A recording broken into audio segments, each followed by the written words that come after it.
Today's Ron and Fez listener opener brought to you by Enabler from ronfez.net. Hey, partner, your man doesn't look well. They're not going to appreciate you inside. Nobody loves me, Gris. Hey, Gris just telling you things are backing up. Gris, let us in. Whatever you say.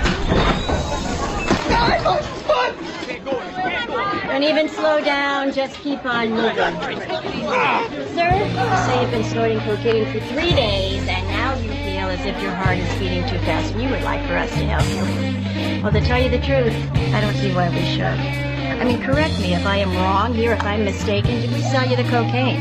Did we push it up your nose? Oh, come on. From way far across the sea came an Eritrean maiden. She had one-track mind and eyes for me, not blinded in a war.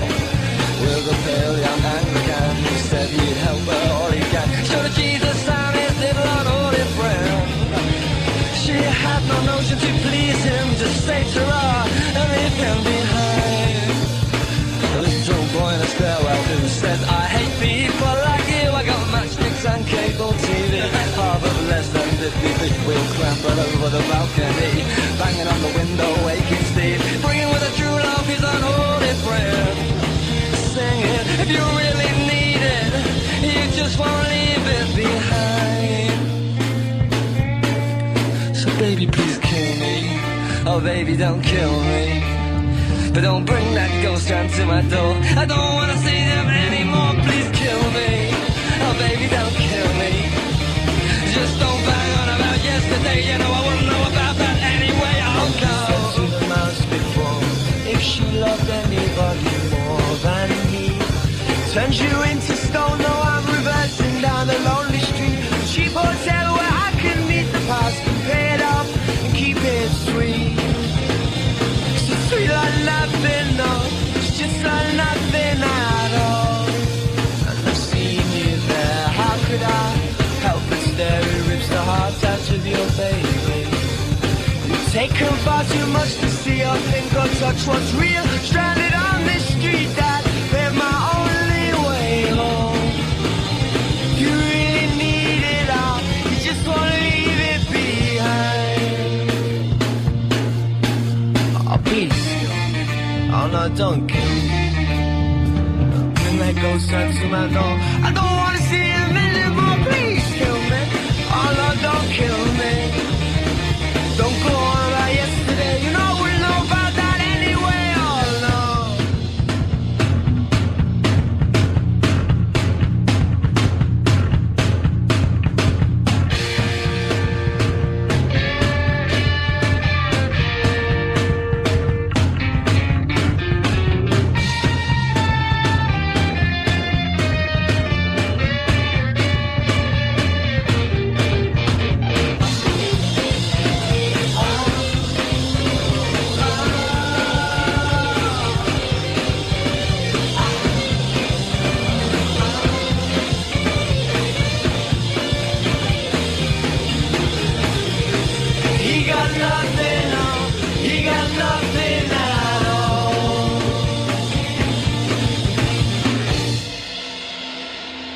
Okay, let's get down to it, boppers.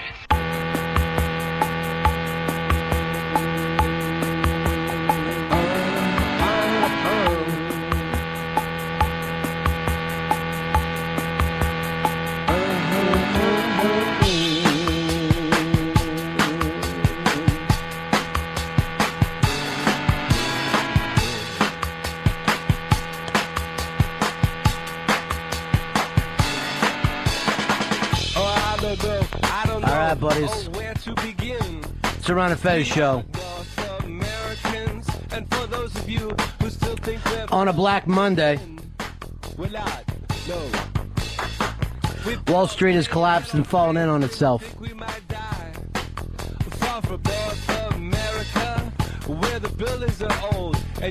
I don't want to start a panic, but get to your banks.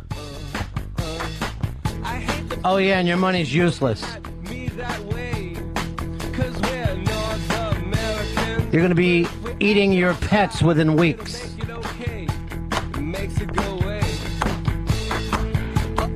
Gas is going to be $19 a fucking quart.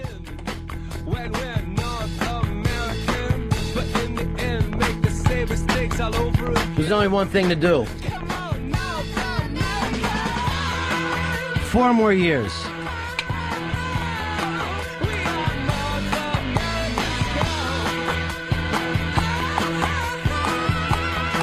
Four more years. It's God's will, and Jesus will protect us from ourselves.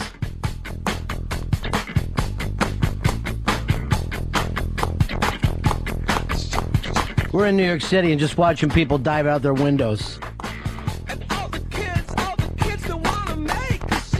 I walked up to a body today and tried to look at the license to see what apartment was going to be left open. We don't have those. So where's the love? Where's the love? Where's the love? Where's the love? Where's the love tonight? My only advice is to take down the American flags and put up pirate flags. We're going to have to loot for money now. That's right, Canada. We're looking right at you.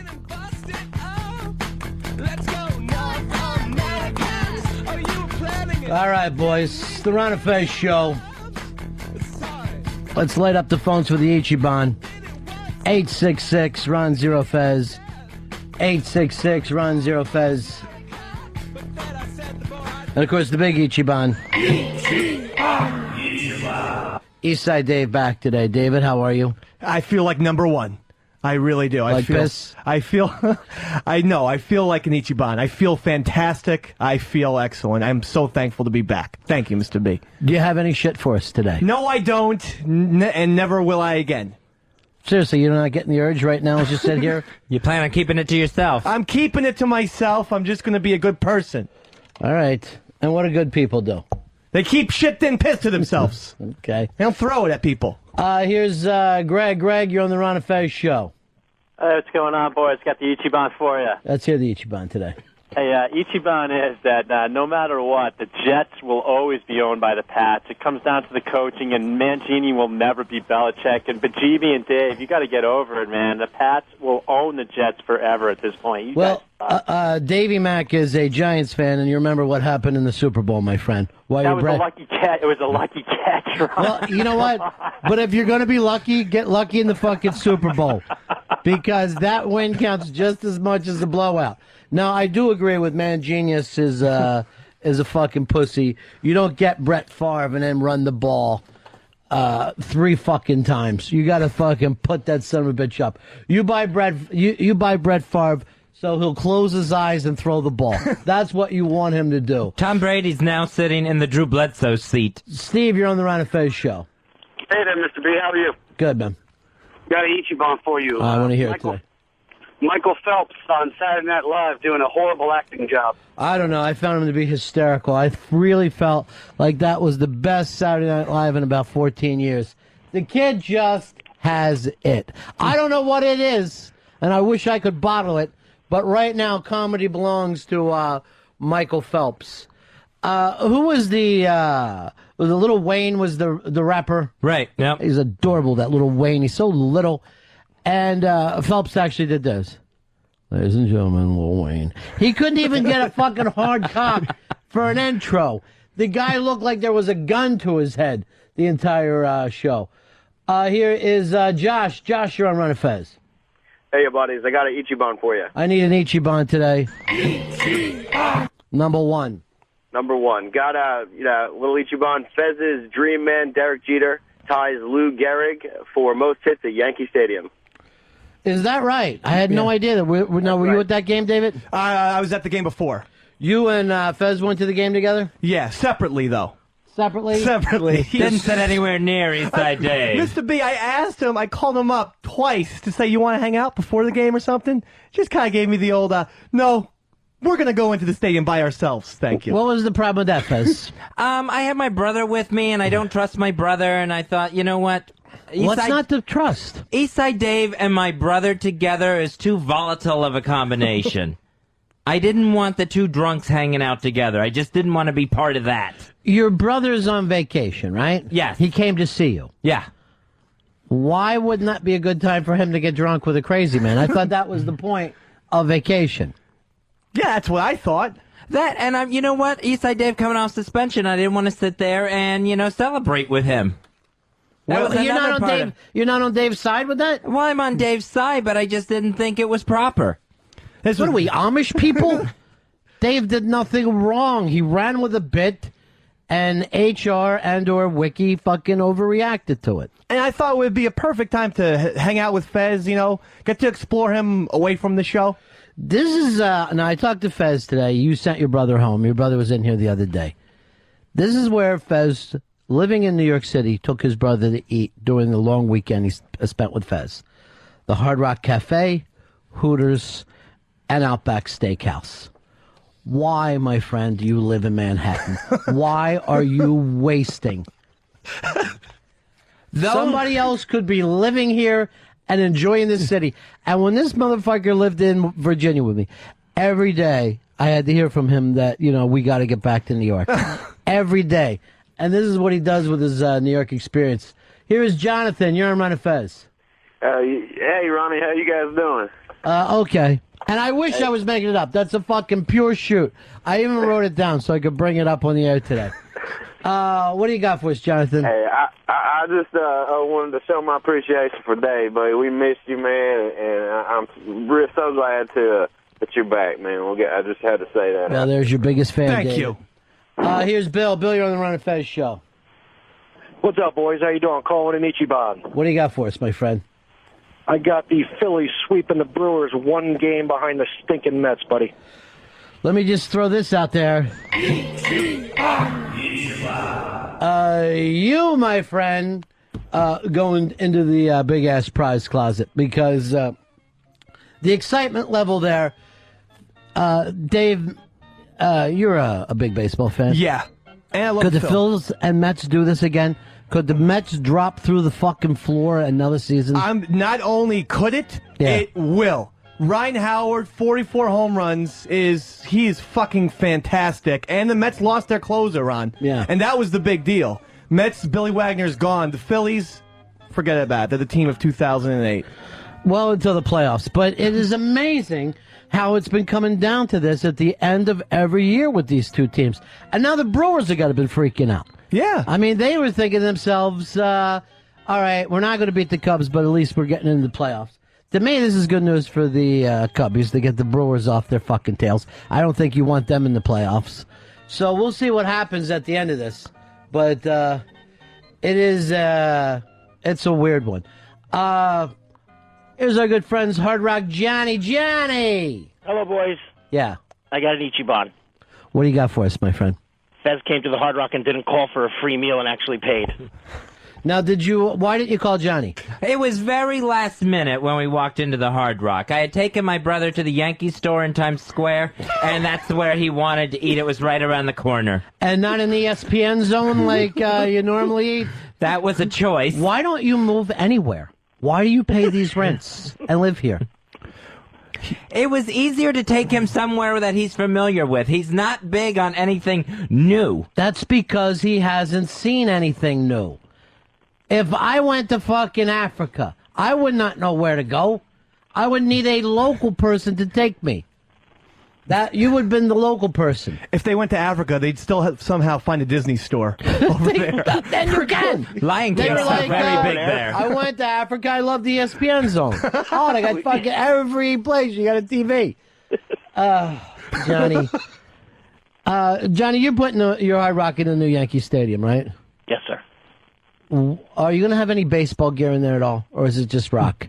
I think it's going to be mostly rock, except for the giant guitar that we're getting signed by a bunch of the Yankees. Oh, is that what you're going to do? Yeah, we did that when we did our press conference. We had A-Rod start. Is the first one that signed it. It's like a 10-foot-tall pinstripe Gibson guitar. And so we'll get some of the play. That'll be the baseball-centric piece that we do. I see. What are shots going to be? $22 there? I think we're in line with the stadium pricing. So. Oh, that's horrible. That's high. Even higher. Yeah. I heard Johnny wants to get Joe Pepitone's blow dryer. That's the big thing over Blow there. job. I saw Joe Pepitone a couple years ago with Elaine. He came in like 2 o'clock in the morning. Looked like $1 million. Looked like $1 million. Still was rocking a leisure suit in the year 2005. I don't even know where you find him anymore. He must have bought a bunch back in the day. Did he just stand there to everyone look at Joe Pepitone? 'Cause Yeah. I saw him once at Mickey Mail's restaurant. Yeah. And he clearly could have gotten a table. He's Joe Pepitone. He just stood there so everyone could see him. He stood in the middle of the room. Yeah, when I saw him, he just stood there. Like a peacock. But people, look at Joe Pepitone. People were fawning over him. Fuck, if I was Joe Pepitone, I'd want to bring it up to people. I guess. All right, Johnny. All right, boys. You're the best. See ya. The new stadium is amazing. I saw the outside of it when I went to the game on Saturday. Oh, my God. You didn't break in? It looked, I should have. Scrambler, you're on Ron and Fez. Hey, Ronnie. Yeah. Last night I drove 95 miles up to Milwaukee and went to the Wrigley Field North, and it was the most exciting baseball game I've ever been to, ever. How many Cubs fans were there? 23,000. Yeah. They will pack those two teams, because when I saw a Cubs game, there was a bunch of Brewers fans there as well. It's basically a crosstown rivalry going on right now. Oh, absolutely. Yeah. But that was even weirder last night because they were playing against the Astros in Milwaukee. Cubs, Astros in Milwaukee. It was so fucking bizarre. Well, what are you going to do? We had a goddamn cane, my friend. Yeah, I know. There's hurricanes. Wall Street has fallen in on top of itself. People can't go back to Galveston. They're talking about just telling people to leave Texas, stay out of Texas. I really, all I really want right now is 4 more years.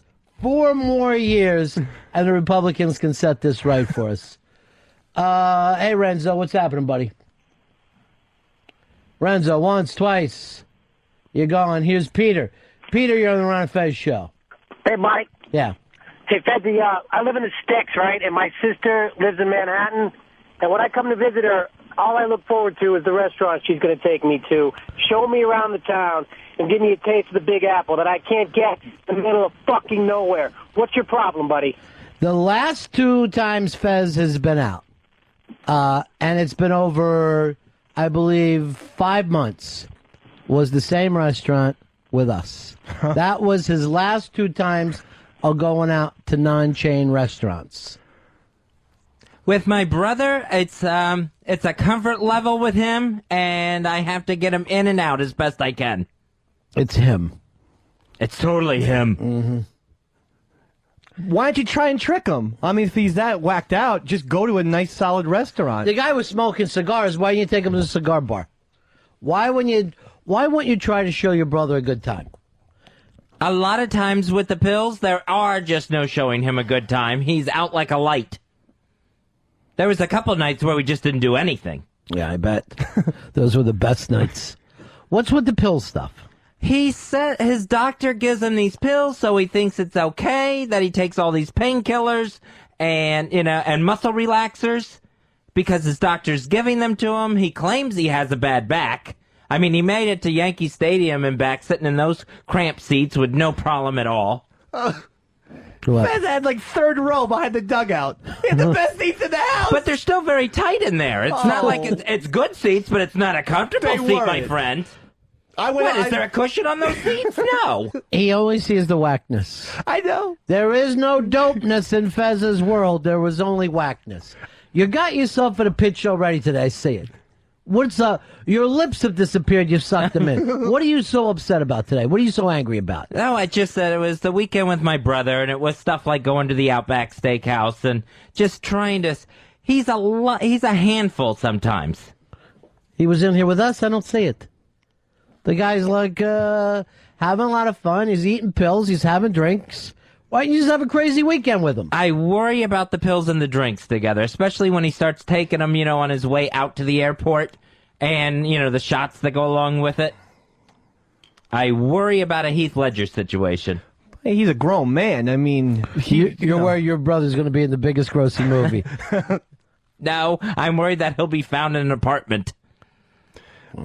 When I visited them in the 7th inning at the Yankee game, his eyes were clear as a bell. He was, I'm saying Fez's brother. Yeah. He was in a great mood. There was nothing bad about it. The seats aren't cramped. It was a wonderful time. I'm like, Fez, you're a fucking foot away from Giambi. They were right there. I mean, he had a good time there, yes. I'm not getting. Something's going on here. I don't know what it is. No, it's just me being nutty. Why though? I don't know where it came from. Other than just, worrying about my brother all weekend. Why are you worried about him? He's made it this far, hasn't he?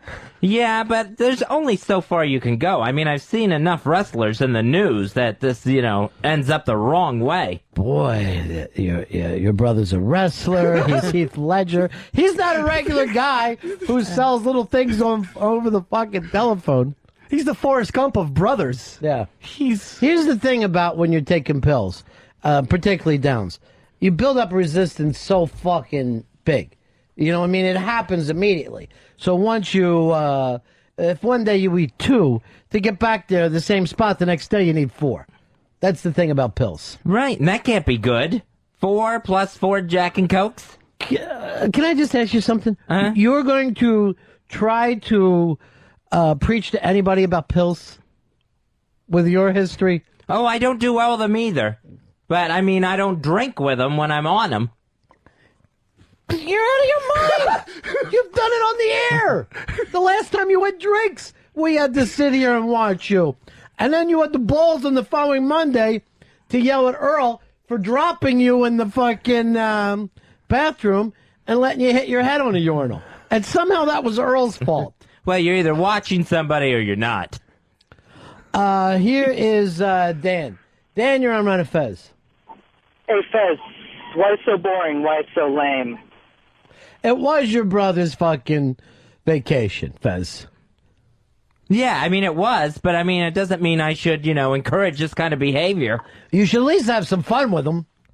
Should take him somewhere good. He had fun. He went to a Yankees game. Other than the Yankees game. I understand the Yankees game. And you did well with that. Mm-hmm. But why the Outback? Why Hooters? Jesus Christ. Do you know how many fucking restaurants and clubs are on this island? Keith, you're on Ron and Fez. Hey, Ronnie, Fezzy. Yeah. I got Ichiban for you. Ichiban. What do you got for us?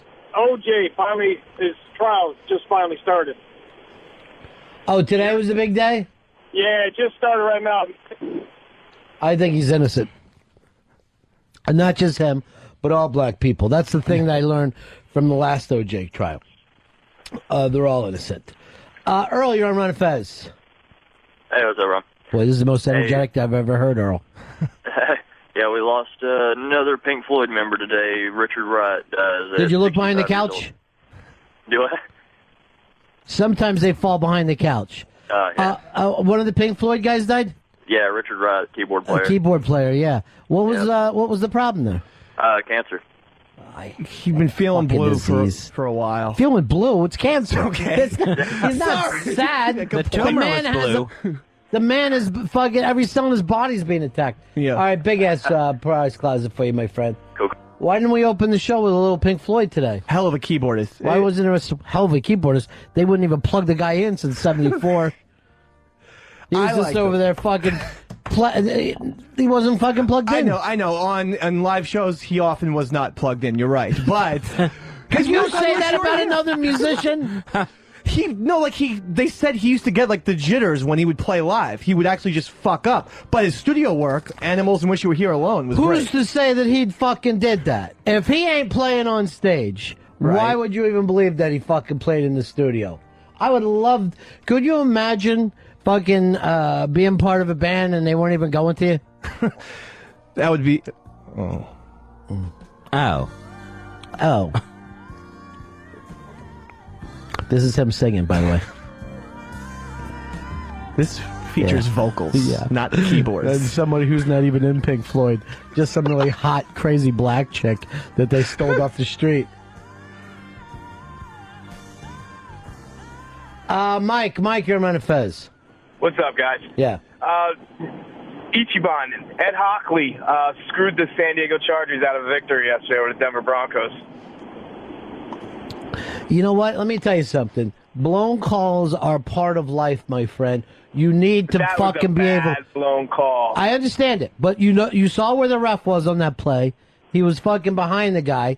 There's nothing in the instant replay that allows you to replay. You're winning games. You've got to fucking hold it. I don't know what the When hell's they wrong went with for these two, charges. did you know that you knew they were getting the 2 points when they said they were going for it after that, though, right? Well, I mean, let me tell you something. Mike Shanahan, I give him all the credit in the world. Everyone bitches and said, why don't we go for 2 and win this? I can't remember when I saw a home team coach go for 2. Yes, Scruff. First of all, Denver hardcore fan, born and raised, baby. But that's only third time in NFL history that coach has gone for 2 and won the game with that. Why did he do it? He went because he has trust in his offense now. He felt like he had Mo? He doesn't have trust in his defense, basically. Yeah. I loved it. I loved it. It made it. It was as exciting as the Super Bowl. I was just about to say, even if they wouldn't have won, as like I said, a hardcore Broncos fan, it was one of the most exciting games I've seen in a really long time. Now, here's what kills me. Why doesn't professional fucking football try to set that fucking play up? I think the coaches are so scared about the media attention they'd get if it really Absolutely. screws up that they just don't have the balls to go for it. But that takes the fun out of the games. That you've set up rules and you've set up a game that the only way that you can do anything is by being dull. That's the only way you can protect your job. So the game needs to say, hey, whoever scores last has to go for fucking 2, or else you don't win with the tie. Something to force that fucking play. You know? Yeah. To force that fucking play that we saw yesterday. I think coaches are very conservative by nature, especially in the NFL, and they just don't have a lot of balls. Well, the reason why is exactly what Scruff said. The media will rain on you for the slightest mistake. Now, you play a game like that, and the worst team playing the best team, it normally comes down to 2 or 3 fucking plays tops. That's how much parity they are. It really comes down to a game of inches, and so if that's going to be it, you're going to play as conservative as possible. I guarantee it's so conservative, not one coach is voting for Obama. It's a very conservative league. It's a conservative game. So why not force them to set up exciting endings? Because I find nothing more boring than 2 fucking teams playing that hard and the game is settled by some fucking idiot's foot who's in 5 or 6 plays a game. Yeah. That fucking annoys the shit out of me. And even worse, it's settled by a coin toss a lot of times, which is totally You ridiculous. just said coin toss. Coin toss. Did I really? Here's Howard. Howard, you're on Fez. Hello. Yeah. The girlfriend of the kid that just went off to Iraq, Sheriff Ellen's son, is going to be announced pregnant later this week. So, both of Sarah Palin's kids have knocked somebody up, you're saying? Yeah, no, it's a definite truth, and the news won't bring it out till later this week, though. Now, how do you know this, Howard? I know it from somebody real close to the family. I want to send you into the big-ass prize closet, but only after the news is announced. No problem. I want you to take his number, and then we'll call him back. No, it'll be announced by Friday? It'll be announced by Friday. We're going to call you back on Friday. That's great. And that day will either be the hero or the goat of Spy Reports. Okay, my friend? I will be the hero, and Obama will win. Oh, I think you're out of your mind there. I think you are out of your mind. These kids can hatch out babies all they want, but remember, those babies are going to be white. No matter what happens, they're going to be white. And this country is not, despite the fact that Wall Street has shut down today. It has shut down. Your money is useless, ladies and gentlemen. Whatever you owe on your house, it's not nearly worth that much. Right now, things are going so bad, I borrowed money off Dave today. This is how bad the economy is. RSC, you're on Ron and Fez. Hey, Ronnie B. Yeah. Cue up the Pixies. It's like the end of Fight Club. The financial companies just crumbling everywhere. Fight Club turned out to be the realest thing we've ever had. Buildings falling over and the economy going to shit.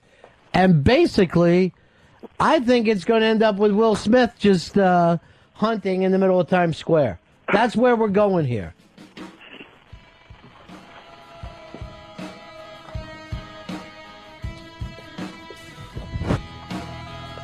I'm about to shoot myself in my own cheek and then somehow live. Did you give him that song? Yeah. Thank you.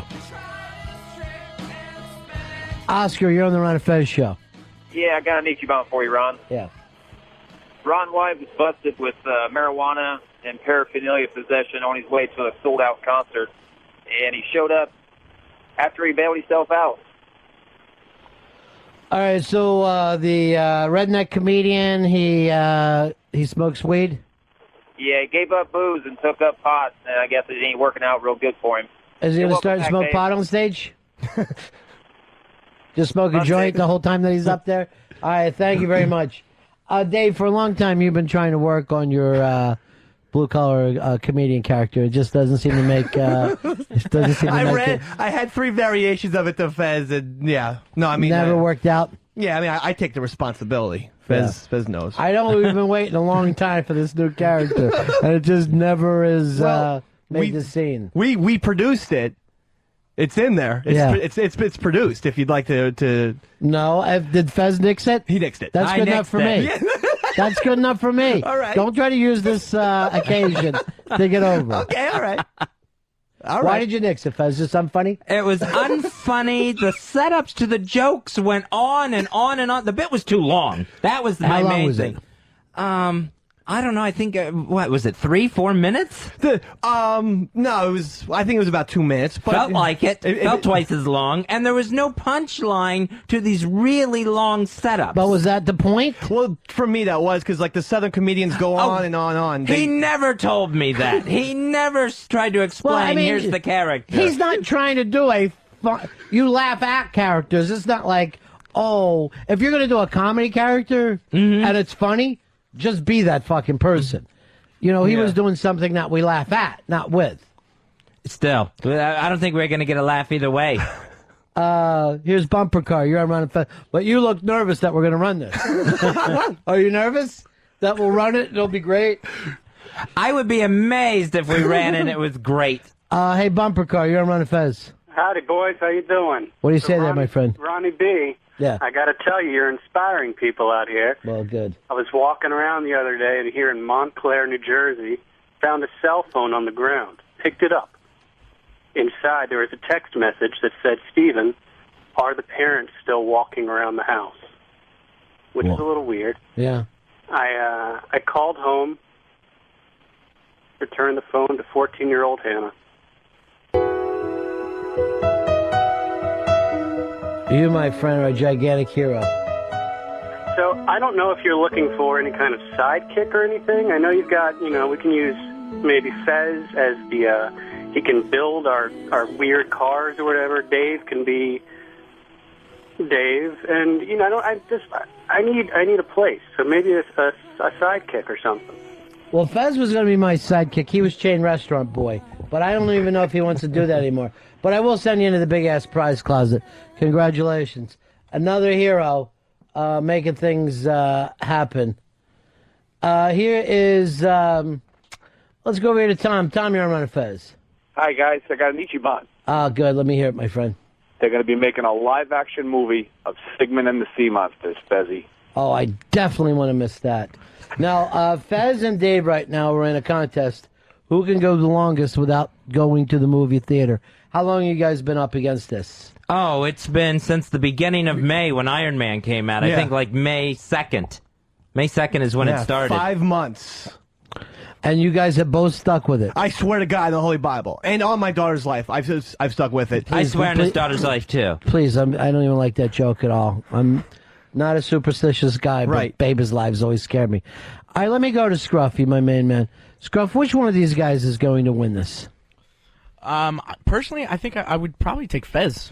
Why do you think so? I think Fez probably has a little bit more fear of leaving the house, maybe, and doesn't want to. All right, so that may help out. This may be a point where leaving the house. Now, have you guys seen Iron Man on the DVD? Or No. You're even shunning that. Yeah. You're No. shunning that. I haven't seen any of these summer movies in any form. You're not going to watch them at all. And I've been offered burnt copies of things. Wow. And I am even returning them to people. I mean, someone gave me, a listener gave an Indiana Jones burnt copy. Not going to do it. No. You think you can beat Fez in this? Yeah. I can beat Fez in this. Look, if I didn't see Indiana Jones, I fucking love Harrison Ford so much. If I didn't see that in the theater, why would I just chicken out now and see it on DVD. Not going to happen. My apartment is done entirely in Batman. And I was looking 10 times more forward to The Dark Knight than you were Indiana Jones. This past weekend's the first time I haven't seen a Coen Brothers movie on the day it came out. Oh, you missed that? I missed Burn After Reading, which I wanted to see. You know what's really odd? That movie made some money, and they never do. It made $19 million. Yeah. Very surprising. It won #1. Well, that's George Clooney. Ichiban. Oh, George Clooney's fantastic. You can't say enough. He's an angel. Yeah. Mr. Butch, you're on Ron and Fez. Hey, what's up? Hey, I can't believe you're letting Fez kill the Dave bit, especially after we've heard about how Fez has been a kook for 20 minutes. You got to play the Dave thing. Let everybody else decide. Fez is a kook. Fez is the super executive producer, and he deserves that right when you hold that position to keep recorded bits off the air. And I have listened to this thing, and I put the kibosh on it. Did anybody else hear it, Dave? No, Pepper. Did Pepper like it? He helped me out. Pepper loved it. All right, bring Pepper in here to me. Now, Pepper is just wandering around today. He suddenly now has been put in the lazy bones seat. Pepper, you heard this Dave bit. What's the name of the character? Oh, Davy Red, Southern comedian. Now, what did you think of it? I liked it. I laughed at some of his redneck humor. Now, Fez's problem was that there was no punchlines. Now, did the bit stink, or was the point not to have punchlines? The point was not to have punchlines, I think. I mean, Davy Red is a pretty... I didn't see what the point to the bit was. Let me just defend. There are punchlines. Now, they might not be strong. Right. They might be weak as shit, but I wrote jokes. But is it done like an SCTV type character? Yes, that's what it is. I swear... It is not. Because He was legitimately trying to be funny with redneck jokes. And this is the first I'm hearing of this character development that he's done. First of all, is there a redneck comic who's funny? So already, that would be, that wouldn't make fucking sense. And let me just say, I'm not as eloquent as Mr. B, obviously. So maybe I didn't explain myself. But I always use the word parody. I always said parody. Now, I didn't say SCTV thing. That is totally brilliant and totally what it was. But it was a parody. Of course it's a parody. It's it's a shitty Southern comedian. It's not me trying to be a real comedian. All right, I got an email here saying I love Davy Red, and that's from Casey. And I really do, respect her comedy chops. Her unbiased opinion. What's that mean? I'm saying she's biased. She can't take her her opinion. You don't think as a judge she can take a step back and look at this? Not when it involves Eastside Dave, no. She's quite objective. She has told me my shit stinks 1,000,000 times. Well, your shit does fucking stink because you throw it around here and then you got suspended for it. Not that kind. Blowfish, you're on Ron and Fez. Hey, guys. Yeah. I just wanted to call in. I'm a stockbroker with Merrill Lynch, and I live in Houston. Oh, Jesus, what a life you're having. So your house is rained out and your job is gone. Now, Merrill Lynch, they've been taken over. They're not going bankrupt? No, we didn't go bankrupt, but I'd like to call my clients and tell them that, but they've all evacuated, so I'm screwed. Blowfish, let me ask you, what the fuck went wrong? What was the problem? What are you crazy sons of bitches doing? It wasn't us. It was our corporate guys. They were putting money where they should have been, where they shouldn't have been, and we're telling our clients to do the right thing, and they're doing the wrong thing. So, anyway, I just wanted to tell Fez I was disappointed because he's got a pretty good life right now, so he should appreciate it. All right, thank you. Thanks a lot. This is why I don't even understand, stocks. I mean, if I ever attained a serious amount of money, I would not invest. I'd just keep it in the bank. You would drink. By the way, Casey writes to us and says, I'm not a homer. I helped with Guy Geyerson, and look how that turned out, Fez. Yes, Guy Geyerson, a hit. But she's going to say yes no matter what it is. Let me ask you, though, Dave. If you would have went through the channels we have now, would Guy Geyerson have made the air with Fez? I'm not sure. Yeah, I don't would he think probably so. nixed it? Probably. Would he have nixed board gossip? Gone. Out the window. BG. I call it BG. Now, we know Earl can't be a super executive producer. He's been shoved back into the other room. Fez, this seems like it's too much pressure on you? No, this was an easy decision for me. Not to run this. That was a very simple answer. All right, now here's a text that just came in. And this is from Sam. of the Sam and Dave show, and it says, "I love Davey Red." Sam backs it up. Yeah, I forgot that we did let one of the youngest, most talented comedy ears in America listen to it as well, Sam Roberts. Sam? All right. And he gave it, I think, 3 thumbs up, which is I'm looking physically over and impossible. people are chanting now for Davey Red. My emails are blowing up. Let the listeners decide. I don't know. I'm in a tough position here because I have to back my team, and I have a super executive producer, and you've made an executive move. That was my executive decision not to run Davey Red. Now, I need somebody in that position, or every time an idiot gets an idea, they'll hand it to me. And I can't live like that. Because you guys act like any intern that comes in here by day 2 is an equal. I look around at the meetings, are filled with fucking 18-year-old kids all the time. Right. And they're eating sandwiches, going like this. Why don't we make Fez's chair higher? I'm just like, what happens here? Right. Yeah. Here's Chris. Chris, you're on Fez. Hey, Ronnie, what's going on? I got an Ichiban for you. What's your Ichiban? Some guy is getting charged with a felony for leaving his 11-year-old son at a McDonald's after they got in an argument. See, I don't even understand that at all. When, I was 11, I used to go to restaurants by myself. How is that trouble? Well, they got in an argument because the kid wanted to leave before the dad was finished with his Big Mac.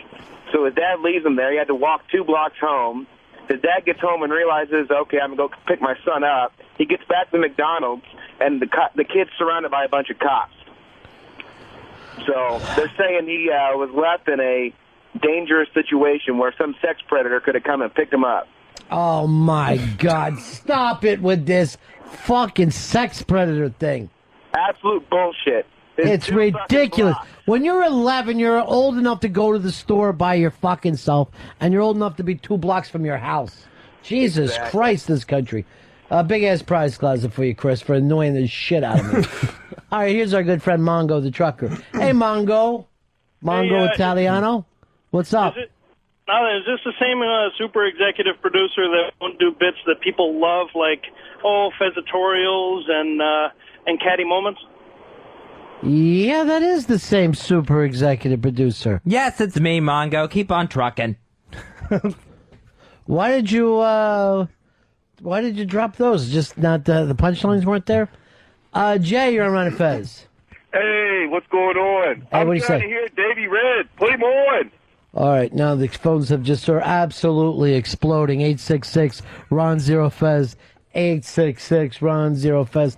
I don't want to blow out these fucking phone lines like we used to. Be careful, Ron. Although I do love that song that Paranoid did. Dave, you're on Ron and Fez. Hey, buddies, I got the real Ichiban for you today. What's Ichiban?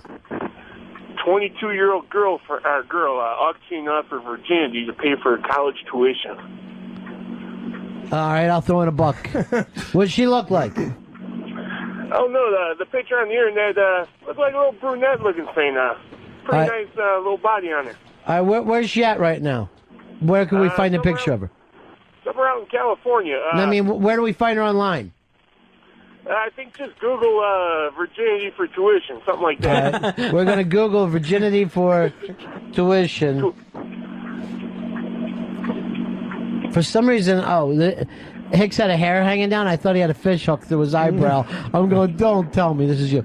All right, this is her? All right, let's get a couple pictures of her. Nice little ethnic look about her face. Let's see the whole bod. Yeah, I think she's keeping it legal. Yeah, she's a little thick. Yeah. All right, what would you give her if you had the money? Be honest. I'd give her about 45 G's. 45 G's? $45,000. Jesus Christ. This is why you can't keep money. I was going to throw her 300 like any fucking hooker. It's tuition. I mean, I don't give a fuck what she wants the money for.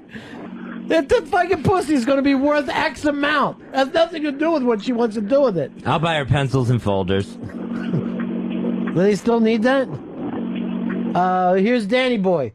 Danny Boy, you're on Ron and Fez. Ronnie, what's going on, buddy? Yeah. This decision-making by the super executive producer, isn't it the same guy who went out for a Manhattan fine dining at the Outback Steakhouse? Yes, it's the exact same person. Oh, these phones are just blowing up now, Fez.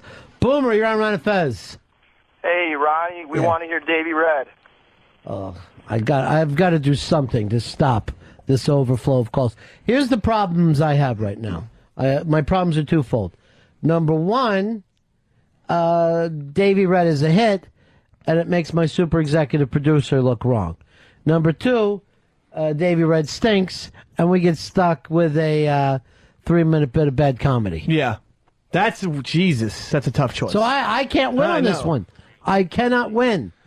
Although it's really, really interesting that people like Hicks, Sam, think that Davey Red is working. Someone needs to fix these phones so Ron and Fez can do their show. Every fucking time they get something good going, the motherfucking telephones keep on blowing up. Every fucking time they get something good going, the motherfucking telephones keep on blowing up. Why won't Wicked fix the telephones? Why won't Wicked? Why won't Wicked? How can you build a pyramid without the callers calling in? How can you give out a big ass prize to losers like me who have no life? The Ron and Fez Show on XM Radio. Ron and Fez Show on XM Radio.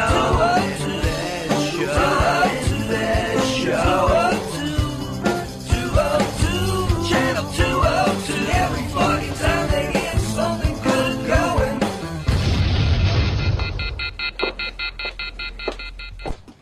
All right, we got the phones back up and working because obviously they were fine. Matt, you're on Ron and Fez. Ronnie, I think there's a third choice. I think we need to back up Fezzy. And, his confidence is pretty low, so we boost him up a little bit. No, those are the two choices. That was my initial thing, and I've been sticking with that so far.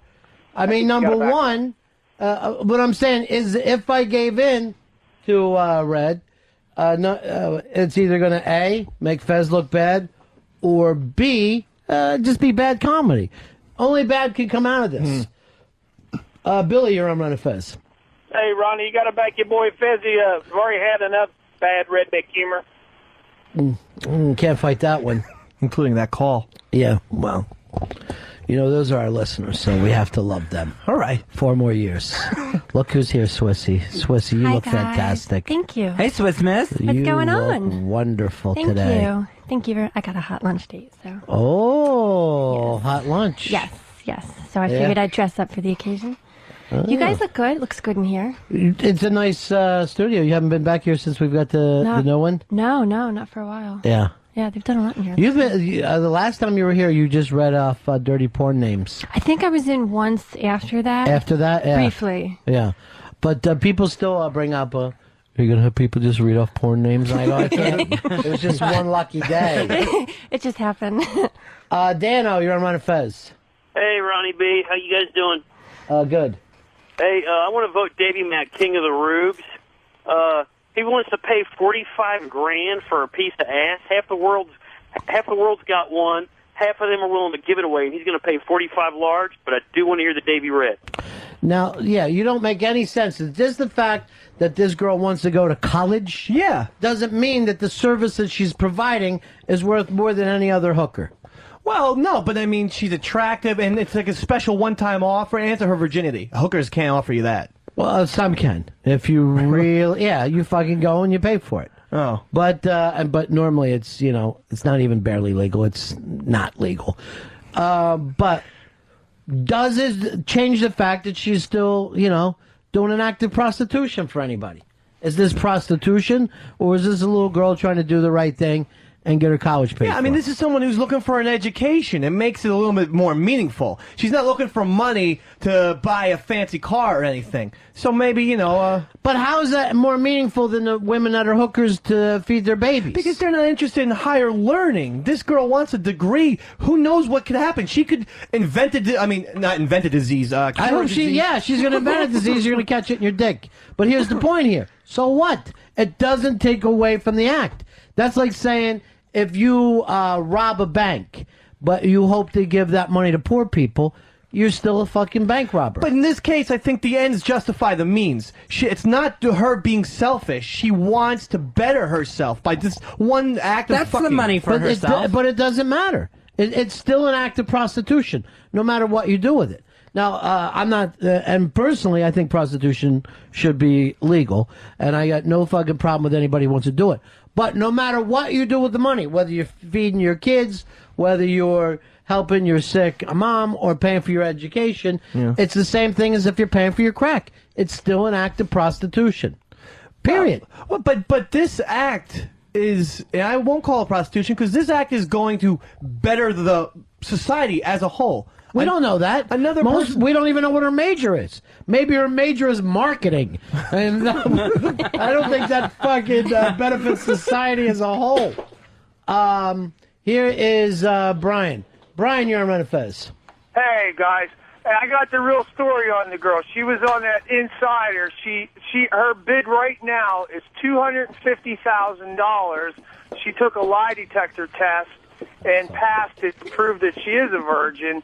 So the bid right now is $250,000 for her virginity. They didn't disclaim who the guy was, though. Guess what? It's probably some 14-year-old kid on eBay just writing shit down. These things never. This fucking her virginity to me, and then this sex act, from a personal point of view, is worth no more than you would pay any other prostitute. That's like saying, I want to mow the lawn for $250,000. No, there is a price that you think is worth mowing your lawn, and that's it.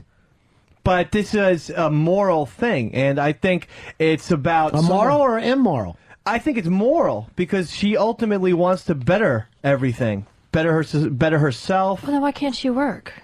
What's wrong with getting a job? You can't come up with $250,000 without a degree. I mean... Well, I mean, I didn't... How many people get loans and then pay off those things? I had over $80,000 in college loans, and I had to work in clubs and stuff like that to pay it off. I never slept with somebody, right? But what'd you do, hand jobs? Yeah. Did you really? No. I was a massage girl. You did the massage. Well, how close would you come to the penis? Actually, I never went into the champagne lounge, so I don't know what goes on in there. I do. I wasn't in there, so who knows? But I don't know. I mean, why can't she just work for it and actually achieve it like everybody else? I mean, I think it's worth more if you sit there and have to go to work every day and work for it instead of just banging somebody once and getting $45,000. But, I mean, this is America. If she's going to sell her virginity and people first of all, when you're saying this is America, it's against the law to be a prostitute in America. If we're really fucking playing this thing out, I see. You're just taking an angle to grab some mic time away from Fez. No. Because you're mad over Davy Red. You're mad over Davy Red. I don't have an agenda. Michael, you're on Ron and Fez. Hey, guys. How's it going? Yeah, I thought it was kind of interesting that she's going to graduate school to actually be a marriage and family therapist. All right, now, see, here's the thing. She's going to make the world worse. Yeah. Take care, buddy. All right, peace. Reg, you're on the Ron and Fez show. Hey, what's going on, guys? Yeah. Hey, why would you want to pay money to bang a virgin? Why wouldn't you just pay money to bang an experienced, like a porn star or a regular prostitute? Virgins don't know what the hell they're doing, and it's going to be just, awkward and nasty, and then you're done, and then what? There's some men who are really drawn to that kind of thing. Well, why, though? Deflowered a woman. I don't know. I guess it's just uncharted territory. They feel like they're the first one. They feel like their dick is big. Then when that happens, then you sit around and go, does that hurt? Does that How you hurt? feeling now? That's the only time. Because by the second time, she's going, really? That's it? With a virgin, you feel like an explorer, like Majism. Is this some of the Davy Red jokes? I wish they were that good. I know one thing. I'm curious to hear Davy Red. I really am. It's good. I think it's good. But I'm doing you a favor throwing myself in front of this bit. Are you worried about losing more to him? Is that what this is about? No. Machiavelli, you trying to hold them back? How long has this been going on? See, here's the thing. If you're going to college, and if the whole point there is a career, what could you do better than fucking for $250,000? You might as well keep that pussy going. Yeah, right? Yeah. You're just not going to make that money anywhere. Now, is anybody here really against prostitution? No. No. Yeah, I don't think any fucking thinking person would be. Anybody who believes in freedom of choice. And yet, that will never, just like marijuana, that one will never fucking get passed. Well, it is legal in Nevada. Why is it, though? I mean, that whole thing is so odd. Yeah, the I'm feds not can even sure. just run up anywhere and bust anyone they want anyway. It doesn't matter. Yeah. State law is bullshit. Yeah, it really doesn't make sense there, too. I mean, it's not like you go to Vegas and you can legally bang these chicks. That's still an illegal act. I'm not going to fucking drive 2 hours out in the desert to fuck some of those fat girls. I've seen them on TV. I'm not impressed. Here is Tommy. Tommy, you're on Ron and Fez. Yeah, hey, where's this chick going to school that she needs $250,000 for tuition? Probably any non-state school.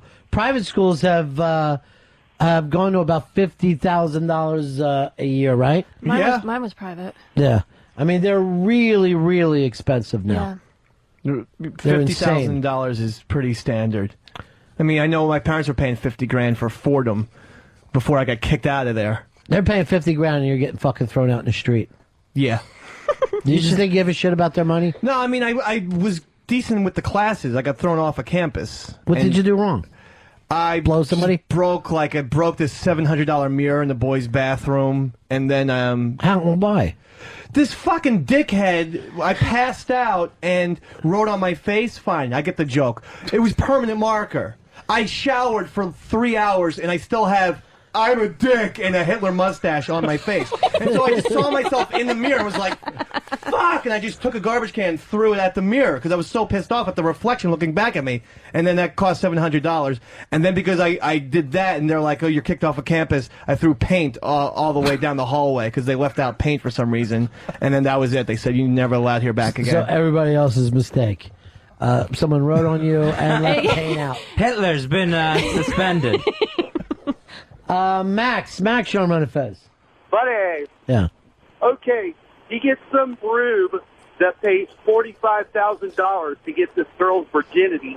She goes through college, does her thing, gets out, gets a job, works for like 2 or 3 years, hooks up with a guy, gets pregnant, decides to be a stay-at-home mom. What a waste of money. Well, first of all, who cares what anyone does with the money once you give it to them? That's their fucking business. I'm saying a service is worth so much no matter what the backstory is. I mean, a guy who's a plumber, if he's going, well, I charge twice as much, and you're like, for what? And he goes like this, well, I want to bring my brother over from fucking Afghanistan. Whatever happens, so what? I'm paying for a service, not the backstory. Well, I don't know. I mean, people get sponsored for, like, walks when they're, for cancer. Not by me. Look what happened when hospital he came in here. He didn't get shit from us. Poor little prick. But, I mean, so we're paying people to walk. It's the same thing. Why? I never get to pay for the walk. What am I saying? You want to cure cancer? Only if you're walking. That's the only way I want to help out. If you're walking. And those walks actually bother me. It just annoys me. Here's Whitey. Whitey, you're on Ron and Fez. Hey, guys, I want to take you back a minute about them whorehouses in Nevada. Yeah. Yeah, they're about $600 an hour, and they're in the middle of the fucking desert, and they're nasty assholes. Yeah, they're not fucking hot chicks. Yeah. And Yeah, why you're would you want to getting spend an hour with them? That's what I don't fucking get. I don't want... The thing is... An hour, what are you trying to do? Please her? If you're a man who can't come within an hour, you got fucking medical problems. You should save your money. Go to a dick doctor. By the way, how you doing with your place, Dave? I'm all right. Yeah, because I know you went back again not too long ago. Yeah. What is wrong with you? Just every so often burning and different things, and sometimes little breakouts here and there. Is it a dick or a hemorrhoid? Big deal. The doctor, for whatever reason, says whenever I'm under stress, it affects me adversely. I get hives on my face and spots on my cock. And you're a spotted cock. I must reiterate. The fucking bird watcher could find you. Well, it's true. Hold on, Swissy's getting so turned on. Oh, tell me more about the growth on your penis. Cock, yeah. Again, the doctor insists it's not herpetic, so I'm not ashamed of it. It's just, I mean, it's like acne. He's got on my nervous dick. cock. Yeah. But I mean, do you know when you're getting stressed out and it's going to happen? Can you do things to relax yourself, or it's Well, just I'll say the past week was not good for the old dick, so okay. sort of looks like Eric Stoltz mask right now. Sitting and being drunk for a week is not good for you? Horrible week. Kevin, you're on Ron and Fez. Hey, buddies. All this talk about selling virginity, you got a virgin right there in studio. I want to know what Fez wants for his cherry. What would you take, Fez, for the Fez virginity? Oh, maybe art lessons. Not even a whole I'll give you college- art lessons. Not even a whole college degree. I don't know how much mine is worth on the open market. Art lessons or fart lessons? So you can stop waking yourself up. That would be nice if they offered them. Rob, you're on Ron and Fez. Hey, buddies. Yeah. Big ass 717. Hi, body. Hey, I am backing Fezzy 100% in his reasoning to block Dave's little skit. Why is that? It's the Ron and Fez show. It is not the Dave show. Fezzy, keep up the good work. Love you, brother. Thank you, Rob. So what else are you keeping off the air of his? Just this?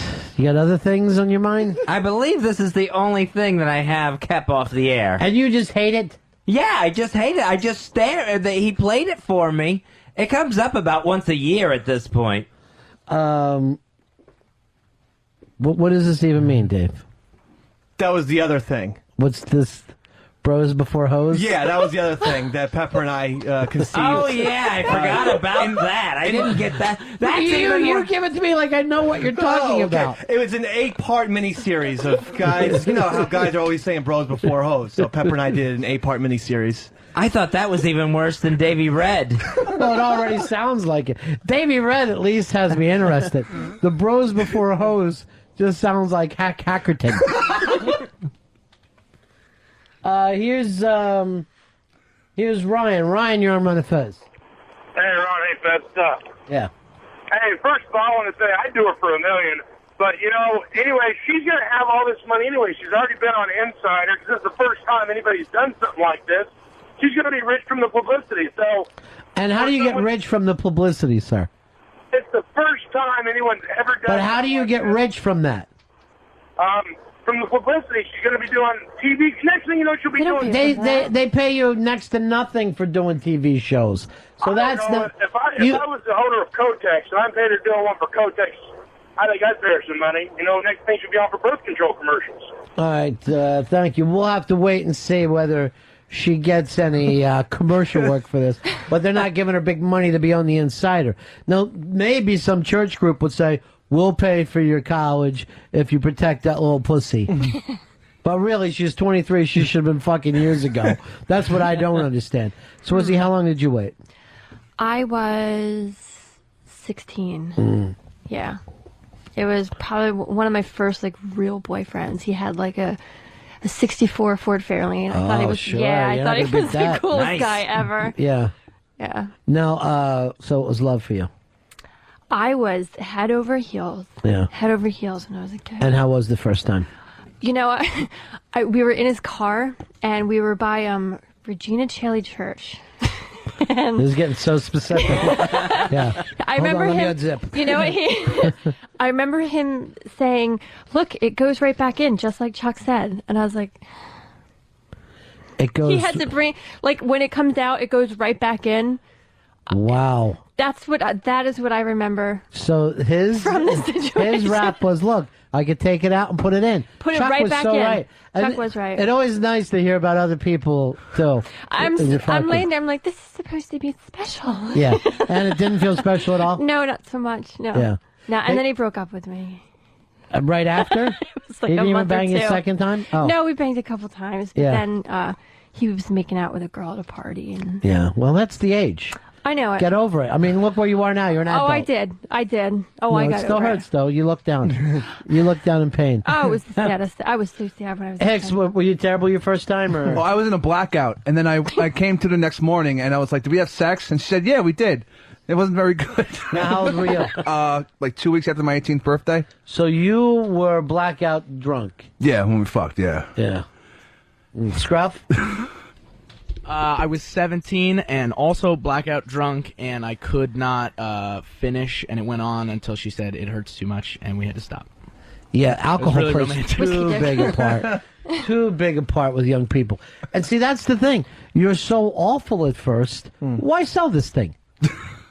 Why sell this?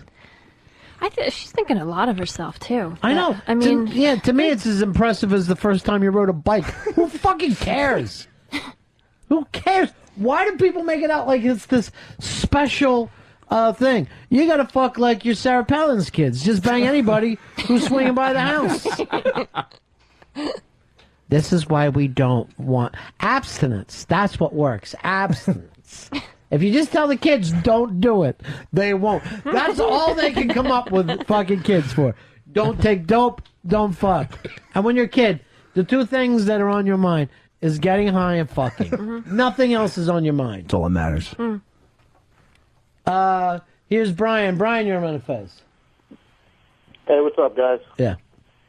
You guys are saying that she's going for her undergrad degree, but they're going for her master's. She said she needs the money to get her master's degree for her and her sister.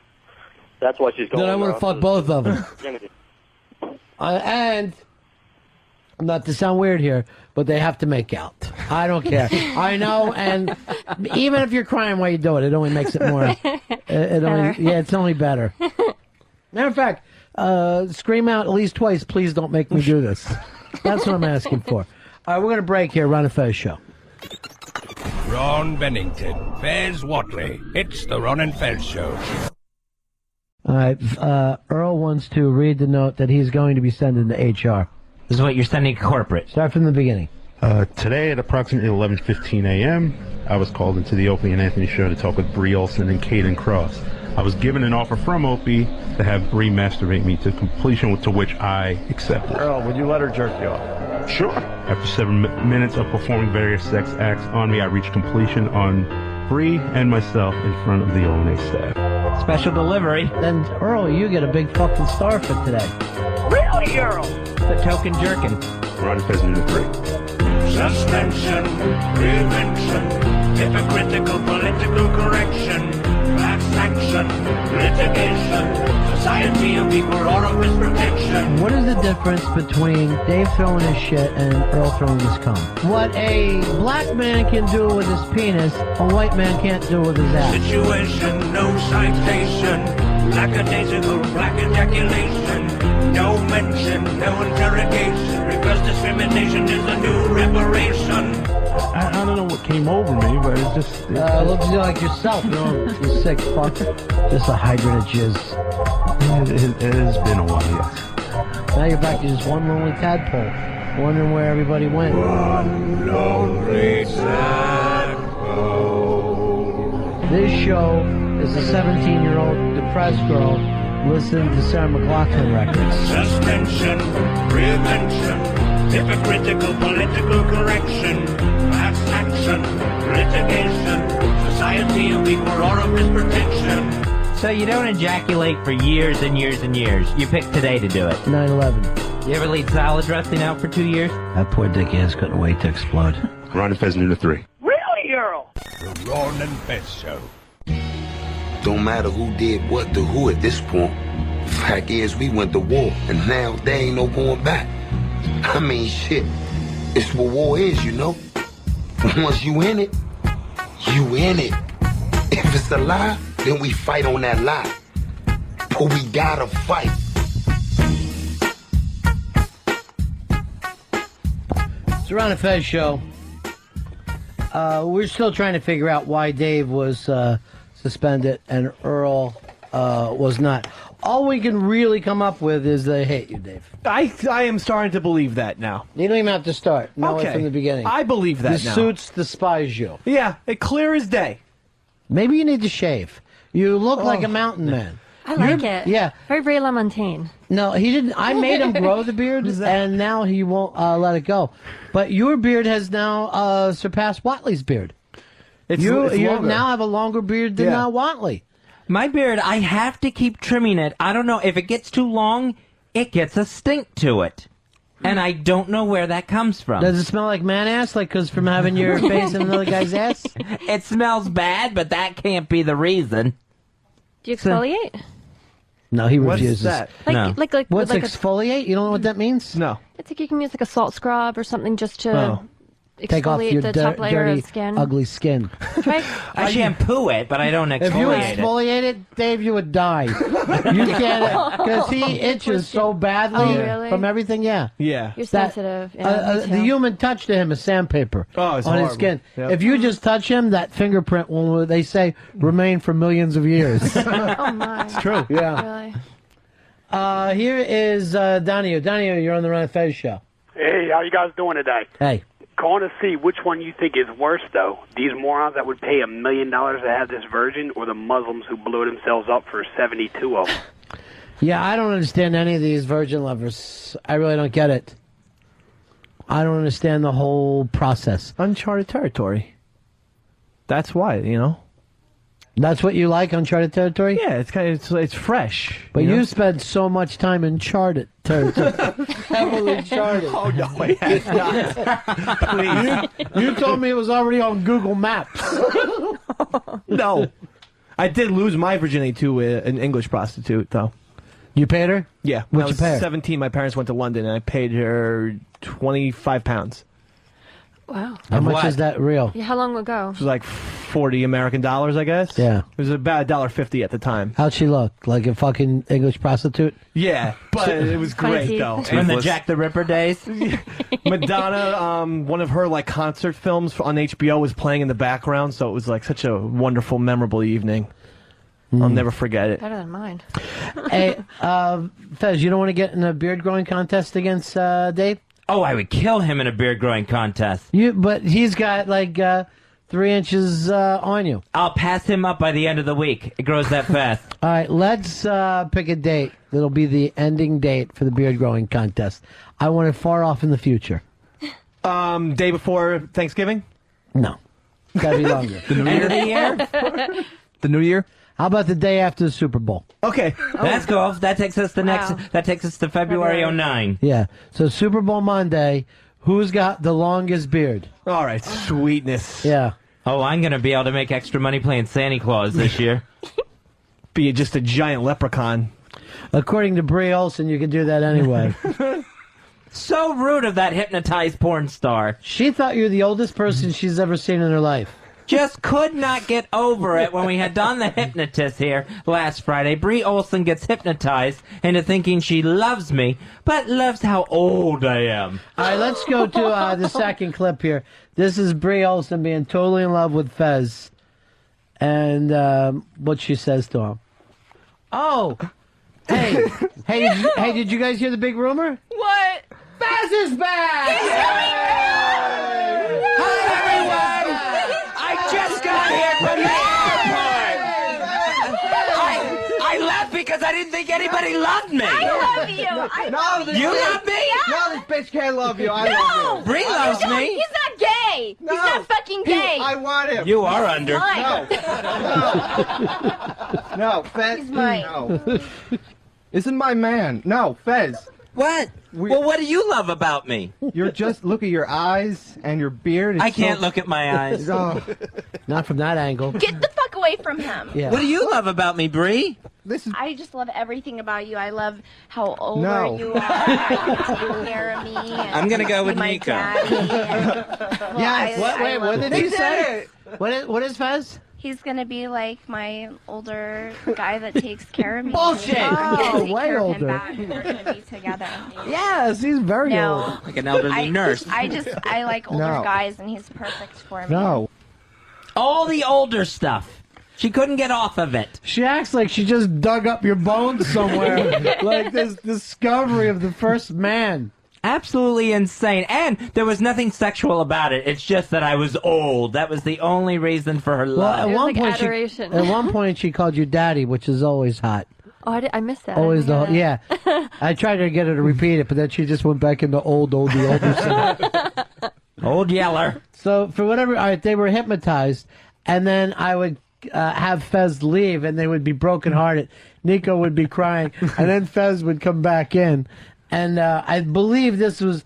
I had told them that Fez had left to be in the war, and they were really distraught by that, Fez. And then luckily, you return like the hero that you are. So let's go back and listen. This is Fez returning from the war.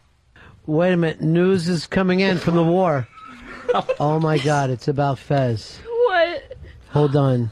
This better be good. They want to talk to me. I don't know. This is really scary. No. What if something's really wrong with him? Find out. Oh, he is. Oh, my God. Oh, my God. I got some terrible news. No. Don't tell me that shit. Don't tell There's me some that shit. terrible news. What? Fez is back. We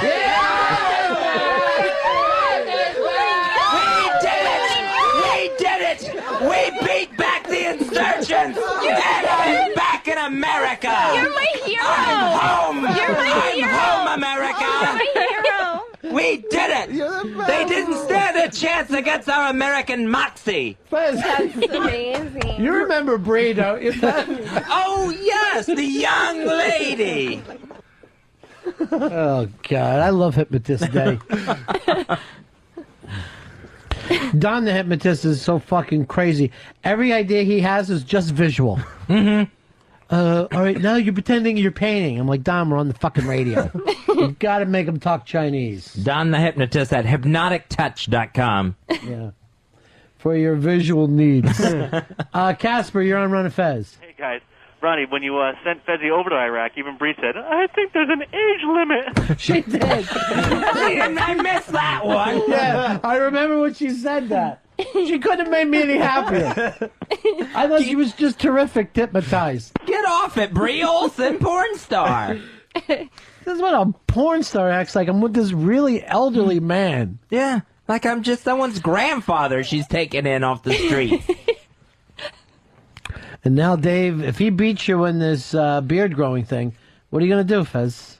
Oh, there's no way. I'm not even going to think about that. There's no way he can beat me in a beard growing contest. You don't think so, Dave? I'm here to play. No, I'm here to win. That's all. Fez's beard is like a little Wolf Blitzer-ish right now. Way too short. Yeah, you shaved it since the other day. Yeah, I trimmed it down over the weekend to get rid of the beard stink. See, but does it bother you? Like, does it get itchy? Or, I mean, because that's a long ways away. Mm-hmm. That's the older, I mean, that's where it's the itchiest, right? Where you have it? No, for me it gets itchier when it gets longer. So isn't that going to bother you? Oh, yeah, it'll drive me insane, but I'll win. And you don't, it doesn't it too? I'm Sarah Palin. I'm in it to win it. Beauty's more important to me than my own comfort. Okay. And I'm going to grow a beautiful, big red beard. I remember you said before when I made you grow this beard, you're like, no, I hate beards. I look terrible. And now since that's happened, everybody's telling you, you look fantastic.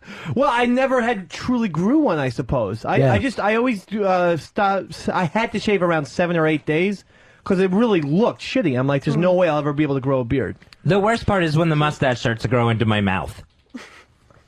Yeah, that would bother me, I would guess. All right, this is from Brie Olson's website. Her turn-ons, older men, cock in general, porn, knowing guys want to fuck me, letting them fuck me, letting them watch, taping myself getting off.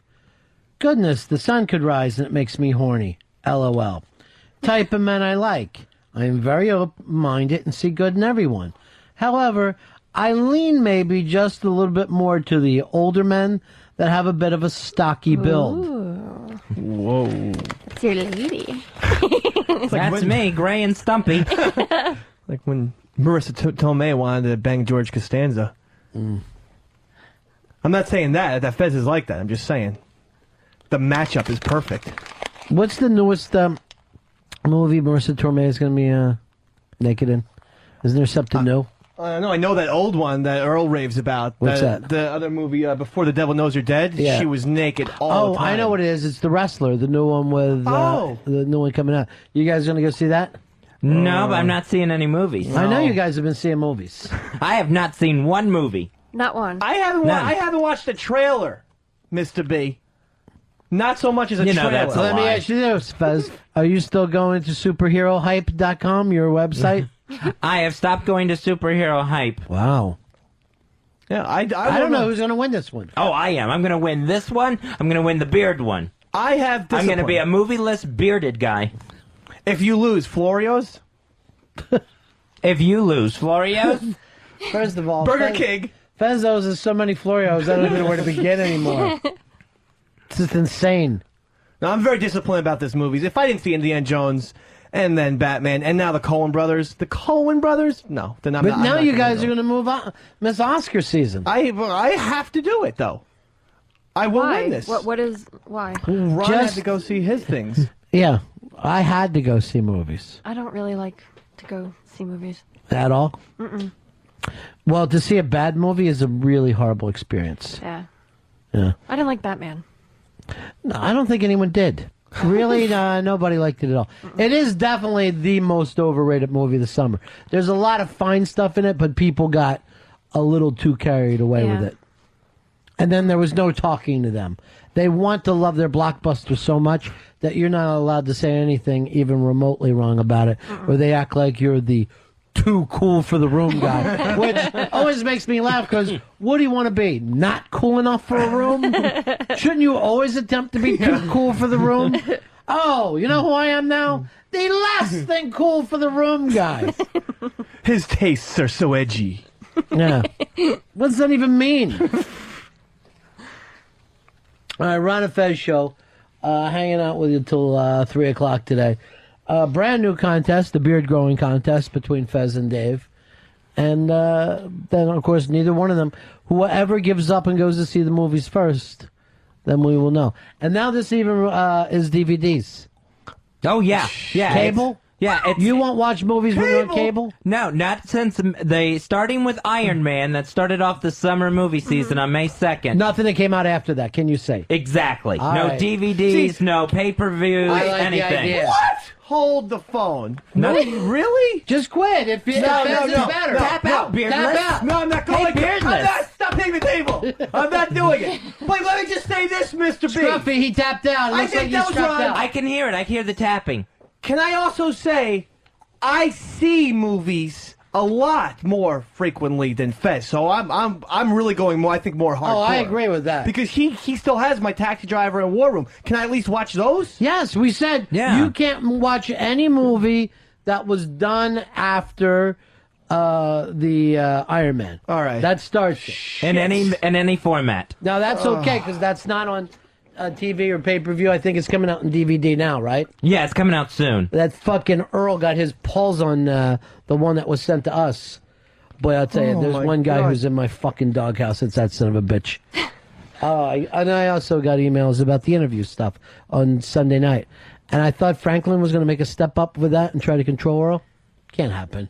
It cannot happen. I'd also like to remind you that Earl was involved in this bet with me and Fez, but he just bowed out very early. Earl's not a member of this team.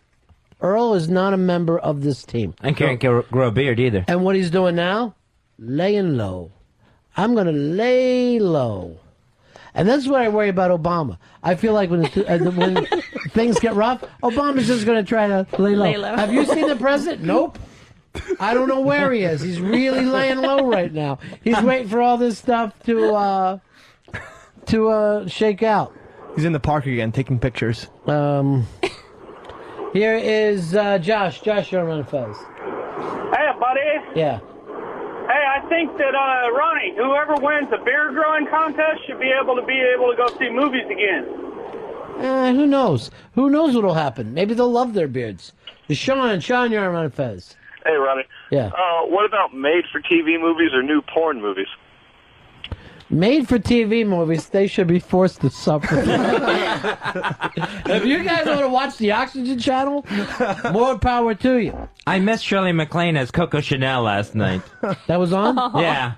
Call me when something like that happens. I forgot it was on. I totally missed it. I was too busy watching the ball game, the fucking drag-ass Cleveland Pittsburgh game, which, by the way, Jim Brown looks in terrible shape. Yeah. He came out with that cane.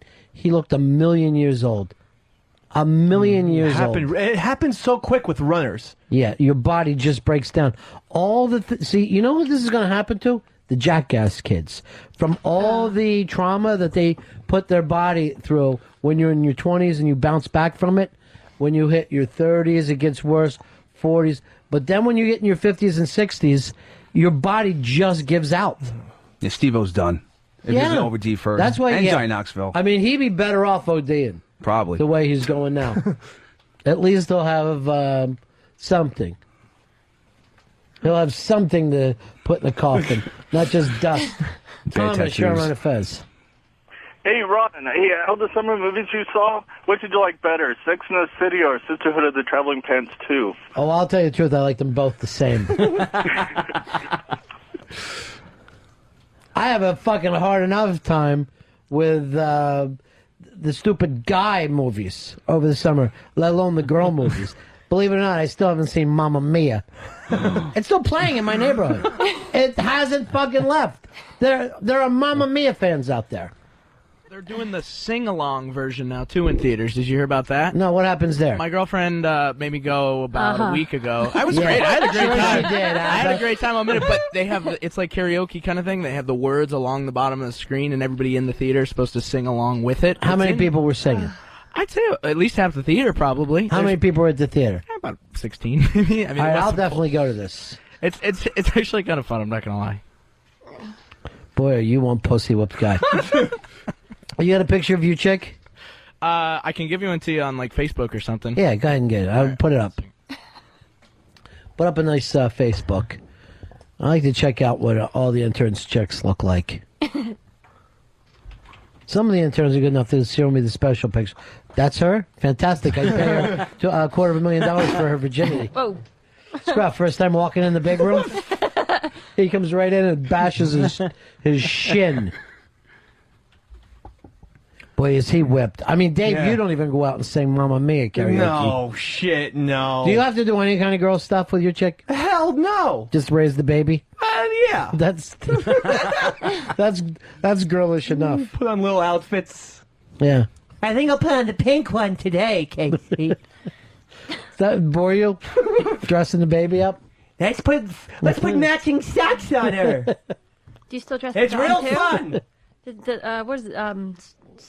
Strummer? Does he still get dressed up? That's the dog. I know, but I'm saying, does the dog get dressed up yeah. too? Oh yeah, and sometimes I have to put the outfits on the dog too. Is that your chick making out with a dog? No, she's the other one. Speaking of dogs, she's not making out with the dog. I promise. Well, let's get a good look at her. Big sunglasses. That's her on the left. Yeah, the sunglasses are sort of hiding her. She's cute. She's got big boobs. Can't see them. Can't tell Oh, from hold that on, picture. break 'em out, Let's yeah. get a full. Yeah, let's thing. break them out a little bit. What's she doing, your girlfriend?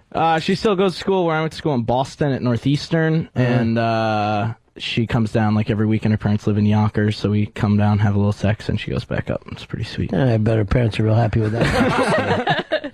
Sex break. What's with the sunglasses? Are you dating Stevie Wonder? There you go. She's a little big in that picture, I guess, but little. Yeah, she's got some extra weight. I know. She's adorable. She really is. Thanks, Ronnie. Yeah. And she takes you to ABBA shows. And she does everything as well. Like, she's the coolest chick, and she does everything in the sack as well. Ken, you're on my Fez. Little champ. Hey, what's Yeah. up, fellas? Yeah.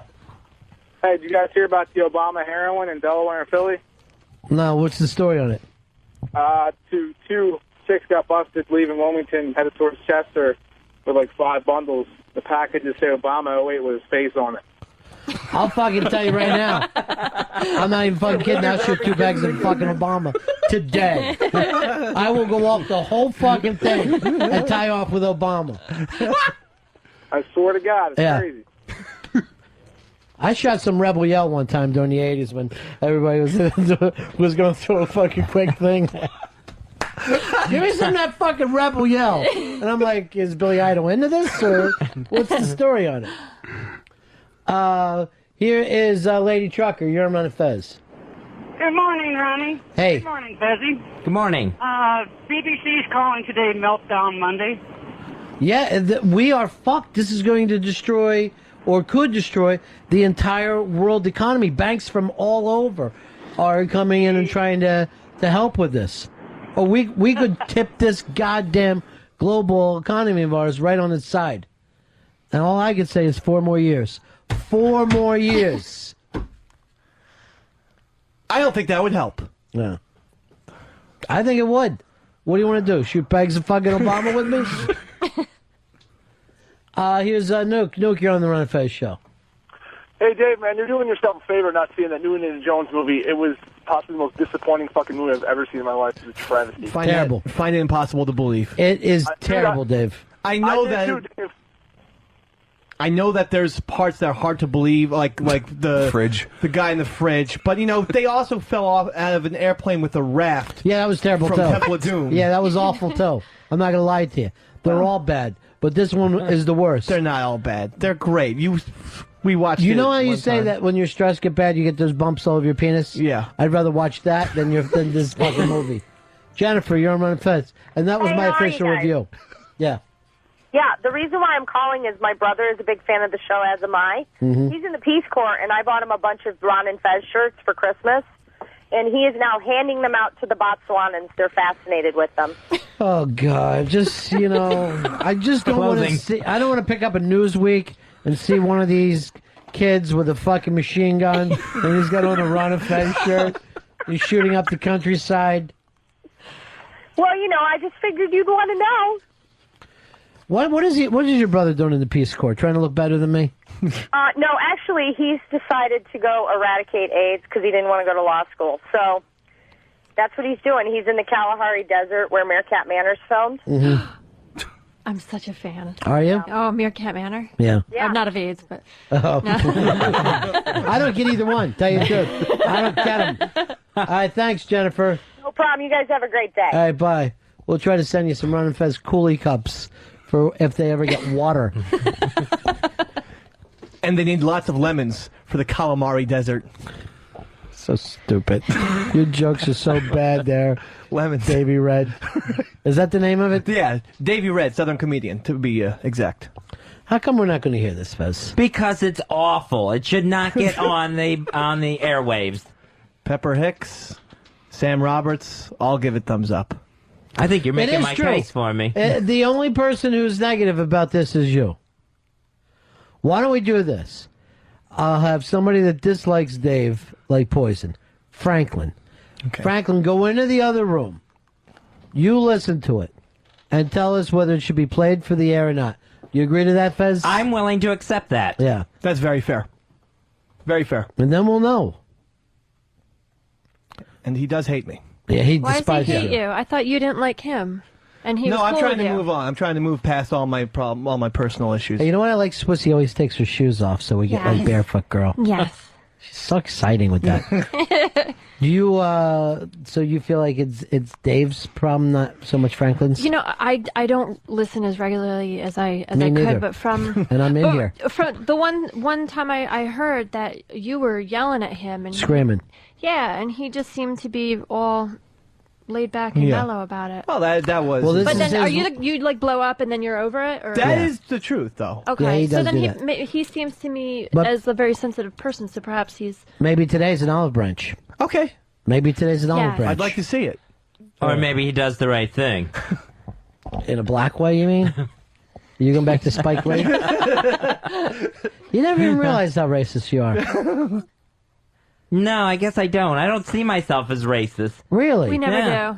do. It just happens. Yeah. And you never use the N-word? Oh, I've used it. I've used it. Yeah. Recently? Yeah. No. No, I don't think I've used it in a while. Probably a couple months. Months? That's recently. That's very How recently. far back do you have to go for it not to be recently? Recent, I would say like a week. Or No. Yeah, that's what I was Not when it thinking. comes to racist Yeah, stuff. I thought maybe a couple weeks would be not recent, would be recently. If you taught us in high school, but now you're over it, that's one thing. But, a couple months ago, the OJ trial where we invented the word N-word was 15 years ago. Eric, you're on Ron and Fez. Yeah, hey, what's up, buddies? Yeah. Hey, you can't trust Sam's vote. Anybody that's listened to O&A long enough knows that Sam will approve anything that's horrible just to watch somebody else burn. Yeah, there is some truth to that. Yeah, he's trying to set up East Side. This was off the air, and I said, "What do you think of this?" He says, "It's great." Then he didn't. Then that was the last time he ever said it. So if he would have tried to set me up, But he can't be trusted. He's a fucking idiot. No, I mean I don't trust him. But Yeah, and I won't let Lily do a fucking podcast with him. He's terrible. Yeah. My idea now, and actually I forgot who gave it. Oh, I think Mafia Life Chris, Lily and Pitsy, the old lovers. All right, Franklin, sit down. Now you had the opportunity to listen to Davy Red. Yes, I've definitely heard Davy Red. And you had no idea this bit existed before Never today. heard of it before the show today. Now, knowing nobody's having the opportunity. Fez, I don't want you to look at Franklin. Dave, I don't want you to look at Franklin. Okay. Easy enough. Is Davy Red something we should be listening to on the Ron and Fez show and giving it a try? I think the segment that I just heard is funny, it's long, and could be 3 good bits. Yes. So, yes or no? Yes. Wow. So that's how we're going to be, are we, Franklin? I thought you're not supposed to look at me. Yeah, we did ask your opinion. Dave, you're allowed to look now. Why would you have still sitting there with your hands over your eyes? Not a surprise party. Right. So, Fez, so far everyone is lined up against you. Everyone. Oh, yeah. Yep. I'm not shocked by that at all. Yeah. But I still think the bit stinks. You're just trying to protect Wow. Dave. Yes, or... Trying to protect the show. Yes, that's what I mean. From getting this marathon hideous piece of crap on the air. That's not. It's good. Wow, it sounds awful. I gotta tell you the truth. This sounds awful. Yeah. How long was Franklin gone? 20 minutes? It's definitely long. I'm not going to lie. It's definitely long, but it's funny. It's a piece. It's like Guyerson is 5. This is half the time of a Guy Guyerson or Board Gossip, which those segments average 5 to 6 minutes. Then this just must feel longer, which is even worse. But Fez, how come you're on the exact opposite of all these other people that have heard it? I'm being honest.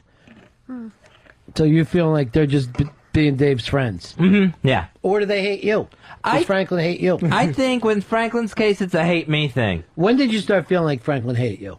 I'm trying to think. It was probably a while back. There was a time after the show where he was like, he kind of gave me a look that I don't think he realized he was giving me. What was the look? And it was like, he's like, Ron, I'll talk to you later. And then kind of looked over at me like I shouldn't even be in the room. I see. Gotcha. Yeah. I'm shocked.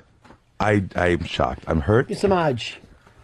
I love you, Fez. No, I heard that. See, that's uncomfortable for one man to say to another. Yeah. And you were telling me the other day that most people think that you're gay. I think that most straight guys probably think I'm gay, yeah. But gay guys know that you're not? Yeah. I guess that's really what matters. They right? try. I don't know. I don't know. Would you have thought that he was gay? No. Today's the first day I met him. But don't you think he has the manual? Well, look at his hair. He's doing a kid and play thing from the 80s. No, that's cute. Thank you. Yeah, no, he can do that. It's really important that Cute women and gay. know that I'm not gay. Why? Well, so that I was able to I'm sleep with them. usually pretty on. I thought you were that. with one woman. I am now. For a long time, right? That's why it was, very long time, yeah. Men don't have as much perfume on, though, as gay men. So, because you have a lot of perfume on. And I do thank you What's for wrong with that? I thank him for his positive review. I just would like to point that out. That he's What's wrong with a little cologne? That's not a negative. Mr. B, if it was cologne, it might not be one thing. It's perfume. It's Chanel Cocoa Butter. What do you wear? I wear scented oils. I definitely do. Yeah. Okay. Yeah. I like to chick smell stuff. good. Well, what do you want him to do? Smell like Fez's beard? Well, we're all dudes Oh, you'll here. be getting a whiff of it by the end of the week. Well, dude smells like a lady. Here's Sam from the Than and Sam show. Yeah, as well as are O&A. we going to hear Davy Red? Well, I don't know, because I really, I hate to go against Fezzy Mac here, but that's the deal. I'm telling you, Fez knows radio bits like he knows wrestling trivia. Whoa! That was fucking hard. You're right. That's why I couldn't bear to turn on Than and Sam this past weekend. Play Davy Red. Franklin likes it. Pepper Hicks likes it. Primetime Sam Roberts likes it. Eastside Dave likes it. Davy Red is the third case. Ryerson. It's Board Gossip. It's going to be Davy Red. It'll be a hit. Wow. Okay. Thanks, Sam. Fez, you got to beat him at wrestling. Oh, I will. Because he is way too cocky now. Brian, you're on Fez. DOB 1980, my boy. Ah, buddy. Franklin's doing that nervous laugh every time when he says something again. Yeah, I know. I noticed him doing it now. Where he goes, yes, I think so. Oh, yes. Most people feel that way. And he'll just do the laugh after he says something. Now I'm going to be so self-conscious about this. You should be. You should be. He wants to laugh. I do. I It's the worst. Here is Chris. Chris, you're on Ron and Fez. Hey, guys, until Fez writes or contributes something to the show, maybe we should just play Dave's bits. All right, that's harsh. I'm not going to play that. This is not going to be ever lined up to hurt Fez. It's yeah. And I am want- curious to hear Davey Red, though. You'll hate it. I'm guaranteeing you. I already hate him. I hate every bit that he does. Then you'll really hate this one. Give us the background. It's a Southern comedian. Southern comedian. After I saw Ron White, I noticed that he always had to have like a little catchphrase, and then I thought Jeff Foxworthy has a little catchphrase of "You might be a redneck," Yeah. and even Bob or the cable guy has Bobby the Cable Guy. has the "Get Her Done" stuff. Every Southern comedian takes a long time to do their joke, and then they have to punch it with a catchphrase, and it's the same shit. It's always about their family or their girlfriends or whatever. All right, let's listen to Davey Red. Let's listen to Davey Red. We're going to do a smash or trash. 866-RON-0-FEZ. 866-RON-0-FEZ. Smash or trash on Davey Red, the Southern comedian. Let it be known. Forget about Jeff Foxworthy. To heck with Ron White. It's the newest comedy sensation from the South, Davey Red. Everybody's into technology and computers. I ain't. Was so hungry I went into the Apple store the other day, tried to take a bite out of an iPod. Let me know. Davey Red's got a joke for everything. Tell you my brother Scooter's a real piece of work. The other day he calls me and says he found some money at the gas station. I said, how much did you get? He said 3 to 5 years I had a rifle when I found it. Let it be known. Davey Red's one ugly SOB. My wife is something else.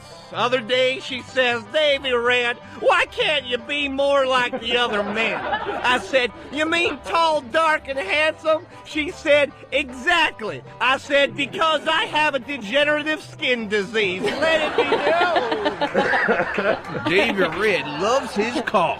I just love my car. Love my automobile, baby. I'm American.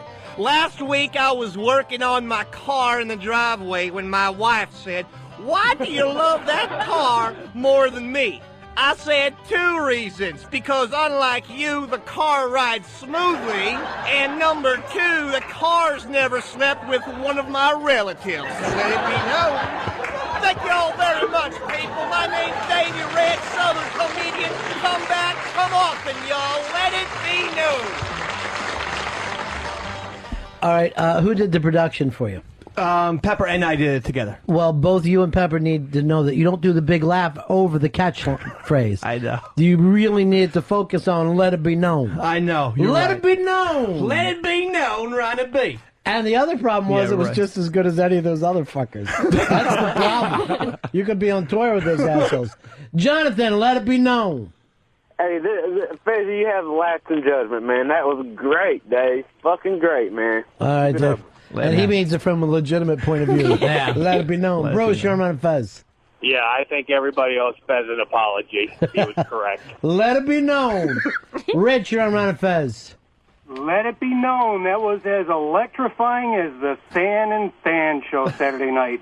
Big points for Fez. Here's Teddy. Teddy, you're on the Ron and Fez show. What's up, Ronnie B? Yeah. Smash. I love when the laugh track in like the wrong spot. Hysterical. It's just like that was intentional. From a producing point of view, it fucking blows. Okay. But from a parody of this is how those guys are, yeah, that's fucking dead on. All right. Let it be known. Let it be known. Barry, you're on Ron and Fez. Hey, Ronnie, this is a smash. What Walmart can I get this CD at?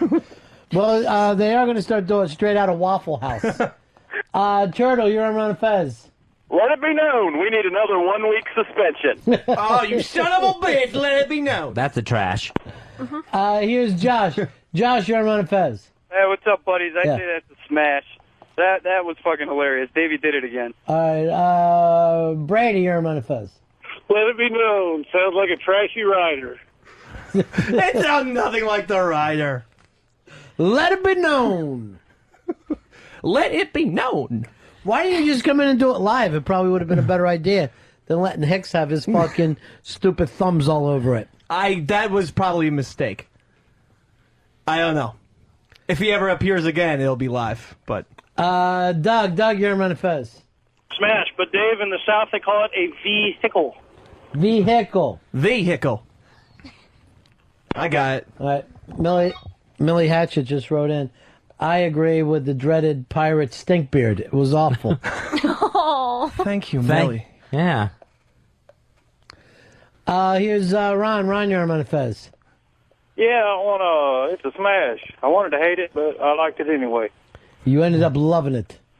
Yep. And felt like you were right there at the fucking Oklahoma City ha-has. He sounds like Hank Hill. Here's Bill. Bill, you're Ron and Fez. 29,875, butter. Hey, buddy, what's happening?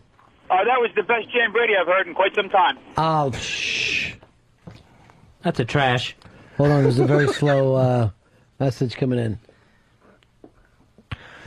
Let it be known. We do, I would actually say this. We, and I want, here, shut your eyes. Dave, sit down. Sit down, and Fez, I want you to shut your eyes. Okay. How about this? How about if I give you a very special reviewer, and whatever that reviewer says we stick with? All right. That's fair That seem enough. fair? That seems very fair. All right. I want the reviewer to let us know what you think of the bet. Shite. Shite! Shite! Oh, my God, he's in there! Hey, Mooch, how you doing, buddy? Hi! Ah!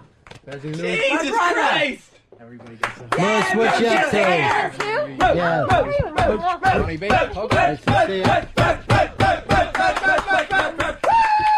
Mooch just had to beg me for a hug because he was like, I know, can I have a hug? Or You don't just hug Ronnie B. Like, are you going to kill me? Yeah. Are you going to give me a hug or are you going to kill me? I can't tell. Great to see you, brother. I didn't know you were coming in today. Yeah, I just sort of decided to come back for no particular reason. Are you back for good or no, for a couple it's weeks? A couple of weeks vacation. Yeah. Deal like, yeah. Oh. It's just the chair's very low. Why am I so low? It's a tiny little chair. No, Yeah. it's because Franklin Oh. pounds those chairs to the ground. Why does he? Unnecessary. Nervous. Does it stink like perfume? It's very uncomfortable here. Yeah.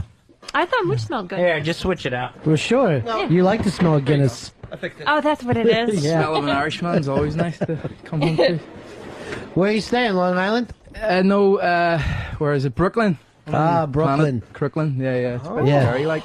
Big up. Well, there's a few less white people around than where was it, 207th Street. So Right. I'm even worse off now than I was. So it's kind of rough. We really just once want to try to get you to a part of the city where people look like you, just once, just to see what's happening. Good news for you before you leave. Fez owes so many Florios. I know. That would Yes, take I me- went down on one of these. How many Florios do you owe right now? I think I owe 3 right now. Yeah. So far, 3 are pending. We should do a Florios. What we ought to do is 3 nights in a row. Oh, God. Start today. You'll tire of it. Yeah. You didn't enjoy Hooters the other day, Dave? Let it be known. Let it be known. Chicken wings suck. Last time I went there, I thought they've lost it. Yeah. They couldn't pull off chicken wings and sliders. They don't when I was put there. meat on their food anymore. For real. Yeah. There's no fucking chicken. Just batter. Yeah. It's batter and some fat. And those fried pickles, right? Do they have that? Yeah, I don't know what. Those they- I actually like. But I like them fried too. pickles. Yeah, the fried pickles is good. But this one in Manhattan is dropping the ball big time. On 56. 6, yeah. Yeah, it's pretty hideous. Matt, you're on Ron and Fez. You know you're a redhead when your comedy bit stinks more than Fez's beard. See, that's fucking funny. That's the way to go. Big ass prize closet for you. Hysterical, Matt. Then why don't you laugh? Why are you just fucking yelling? That's hysterical. What? You've hit a cranky spot. What is going on? I don't know. It's just a cranky time. I don't know what's going I on. know that you were nuts today because he called my house at 10:36, And he always does the, hey, buddy, how are you? He says that exactly the same every time. And then he starts to rip through the news of the day without any comments or would this be good for the... He's just rushing through headlines. And I'm just letting him go and go, okay, are we going to talk about any of these? Or are you just reading me headlines today? Like he's auctioning off something. Yeah. And then you ripped Hicks for not, I forget what it was. He's not giving you the proper kind of stuff or whatever. Oh yeah, that was a story that I got. I actually got that mixed up. That was from Eastside, not Hicks. But you were in a fucking weird spot this morning and you haven't gotten out of it. You're just furious. Yeah, I don't know where it comes from. The anger, the crankiness. Here's Kelly. You're on Ron and Fez. Hi, first time caller. Yeah. I think it was trash, and I'm calling from Canada, and I think it's trash up here. Oh, Kelly, this is just citizens of the United States. This is a vote. I mean, if I try to do Vancouver Vic for you the next time, then That'd maybe be great. Hey, Just Vancouver Vic here. Just all real inside Vancouver jokes. Bring up Tommy Chong a lot. We're the poor man San Francisco, eh? That's actually a pretty good character. All right, we're going to break. We're right back. Ron and Fez. Ron Bennington, Fez Watley, Ron and Fez.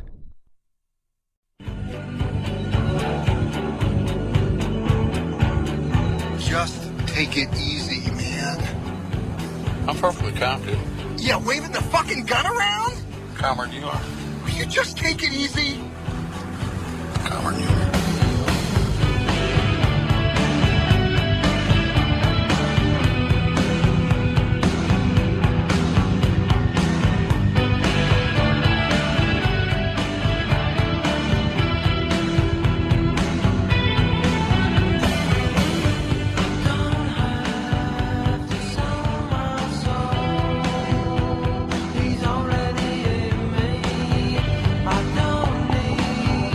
The Ron and Fez Show, 866 Ron Zero Fez, 866 Ron Zero Fez. Hey, Patricia, you're on the Ron and Fez Show. Hi. Hi, how are you? How are you? Good. Hi, Fez. Hi, Patricia. What can we do for you? We were in Chicago this past Thursday, Friday. My son graduated military academy. Yeah. And we went to Molly's Cupcakes. Mm-hmm. And your friend is so nice. He talks so nice about all his friends. And on my default picture on my MySpace, I have a picture of me and him and the Ron Bennington sign for your cupcake. I can't believe this because this is so exciting. I'm such a fan of the nanny. And for you to come... I know everybody says I sound like her. Yeah, for you to come and enjoy the cupcake, I just love it. That was so amazing. Yeah. We were so excited. We drove an hour out of the way to find him. Uh-huh.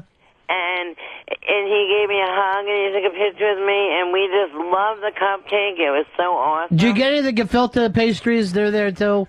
I think you would love them. There's little bagel bits. But I got a Molly's Cupcake T-shirt. Oh, that's I was beautiful. the first one to buy one. Yeah, they're starting to move now. Lily got one. And my daughter wore it to school today, and I Your daughter? told her, break her Now, face if she gets it dirty. When you had the cupcake, did you have a little coffee? A little coffee and a cupcake with your daughter? I'm sorry? Did you and your daughter have some coffee with the cupcake? No, my daughter didn't go. She's only 13. My 19-year-old watched her home in Florida. That's so We're wonderful. from New York originally, though. So nice. My husband and I had a cupcake. Right. And I had a free coffee. And it Oh, was God. delicious. Oh, God bless. You know where you would love, honey? What? Miami! Miami. We're going Are you to Miami. You're not making fun of me. No, I love not at you all. guys. Not at all, darling. Okay. Not at all. You're a doll. We listen to you guys every day. God bless. And he did. He talked about you, and he talked about his friends, his best friends. I don't want to mention names. Go ahead and mention names. Huh? Go ahead. Oh, well, Happy Typing Girl. Right, Happy She was the Typing Girl, who's also part of the tribe. I never met her, but Right. my husband's screen name on the Paltalk is Can We See Your Stuff? I don't have a name on there. Wonderful. But, You're a lovely, lovely girl. Thank you so much. Thank thank you. I thought you were going to make fun of me. And Never. I really didn't. Huh? Never, you butter. What? All right, honey. Are you calling me a Jew? I'm Irish and German. No, God forbid. Bye-bye. Thank you. No, but I have nothing against Jews. I really don't. Me neither. But I am Bye-bye. Irish and German, and my husband's Italian and Puerto Rican, so you can't get any more mutt than that. Well, really, if you told me anything, I would believe that your husband was a trumpet. You're too much. You're But I eventually love you just guys. you're eventually just going to start and talk like this. Stop making fun of me. Can you imagine this poor guy? Honey, I'm coming. Oh, God. I'm coming. You're bad. Yeah. But I probably do sound like that because I'm a pain in the ass to I'm him. sure. Fuck me doggy style. Take me like a dog. Treat me like a hooah. Oh, stop. I'm a hooah. He's really cracking on me. All right. Bye-bye. But You're your a friend was doll. awesome. Enjoy your friend was cupcake and amazing, coffee. guys. All right. Bye-bye. Bye-bye. Bye-bye. Bye-bye. Fezzy, literally, I can understand now why you want nothing to do with it. I really am thinking that your way is maybe the best way anymore. Dave, you're on Ron and Fez. Hey, Ronnie B. Yeah. How's it going today?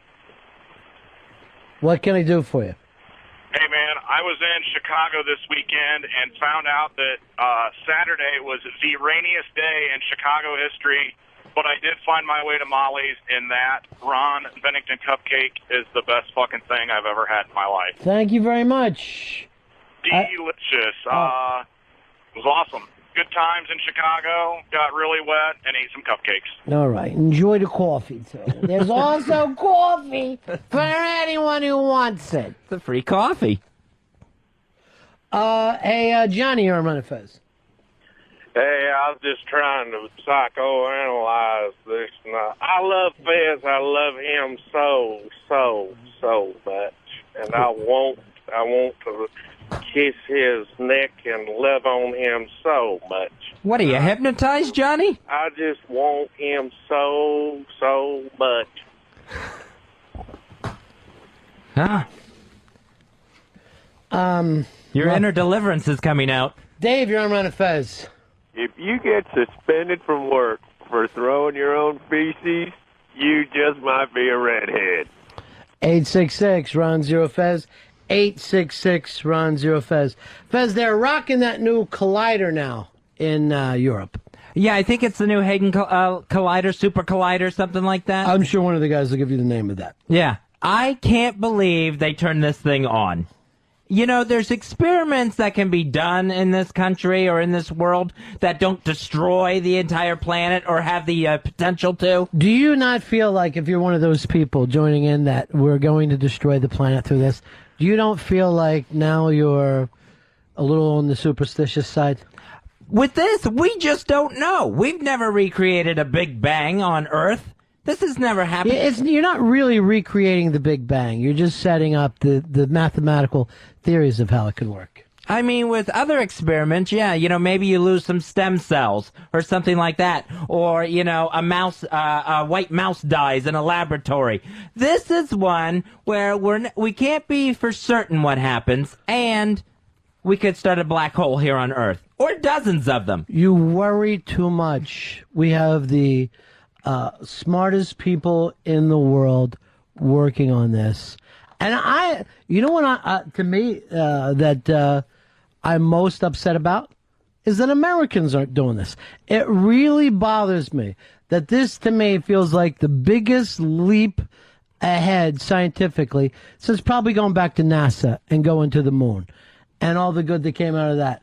And the fact that America is not doing it, the fact that the Europeans are the ones that are walking the forefront, bothers me and worries me just a little bit. Oh, we don't do any experimentation anymore. No scientific research in this country.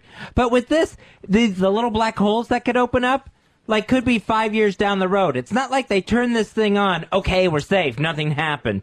Now we gotta wait 5 years to find out if we're destroyed. They haven't even started any of this, as far as I know. No. Chris, you're on Ron and Fez. Yeah, on 10/21 is when they're going to actually start smashing the atoms together. Right now, all the atoms are just going one direction. 10/21 will be the opening day. Now, do you know anything at all about science, Chris? Are you excited about this? I'm a little worried. So you're I'm a with little worried Fez. about it. You're superstitious about it. Yeah, I just think there's I mean, they say it's a 50 million to 1 chance that they'll create a black hole and something bad will happen, but I'm willing to take not that terrible. chance. See, there's a chance in there, Nathan. Yeah, there definitely is a chance, but we got nothing to worry about. I need to get somebody on those phones in there, big man. Thank you very much.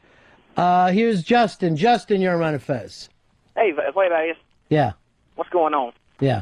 You're saying that Americans weren't doing this. It's actually, there's a bunch of American physicists working on the team. It's just in France. And if they blow up France, big deal. I don't want anybody to worry about this at all. As a matter of fact, I want to put your mind at ease. I want to bring in somebody who can tell us all about the collider. And I'm going to go to the top here, Fezzy. I'm going to grab us a physicist who is one of the best-known string theorists. Since 1996, he's been a professor at Columbia University. He's become known through his books, The Elegant Universe, The Fabric of the Cosmos, and, of course, that PBS television series. Let's bring in Mr. Brian Greene, Dr. Brian Greene, to the show.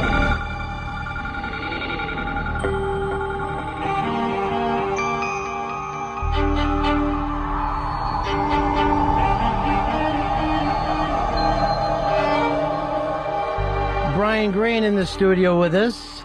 You've got a brand new book out now, and this one is called Icarus at the Edge of Time, where you're out signing for people. I was surprised to see you do something that, instead of being a straight-ahead science book, was more like a fable. Yeah, this Young is definitely a people. departure for Yeah. me, but the goal is to show people that science can be taken in a variety of ways. Mm-hmm. In school, you can learn about it. Usually people find that boring. In great books, you can learn about it if that's your inclination. But I think through storytelling, through fiction, through narrative is the most powerful way of communicating difficult ideas. Let your mind just engage with the story, and in that way you take in the science. You know, it's really interesting because I remember being a kid, didn't like science class, love Ray Bradbury, love Star Trek, and so why can't we find a way of, like, science fiction does one thing, why can't science fact work for us? That's right on target. I mean, imagine that you had those great science fiction writers whose work was actually grounded in science as we understand it, so that you weren't just being swept away on some wonderful journey that was a flight of the author's imagination, but was actually allowing you to learn some real science. You can imagine that happening, and this book is a step in that direction. Did you ever notice, too, that they take us to museums when we're kids, and the kids end up going through real fast. But then the older people get, the more they love museums. Somehow we've got to bring that back in for kids. Yes, I mean, it's critical, I think, that kids be shown that science is something that you engage with throughout your whole life. Mm-hmm. It's a perspective. It's an outlook. It's not just a subject that you take in school, you take the exam, and then you leave it behind. Right. It's really a way that you can feel a part of a much larger cosmos. And I think through new ways of bringing science to people, we can achieve that. I think they do too much memory work with kids, and it turns them off, where you have to come up with whatever parts of the cell it is, or... Right on target. You know. I couldn't agree more. I mean, so often when we teach kids science, from the get-go, we try to get them to, do mathematical equations or know that, as you say, parts of cell or balance reactions. And I'm the first to say that stuff is very important. Absolutely.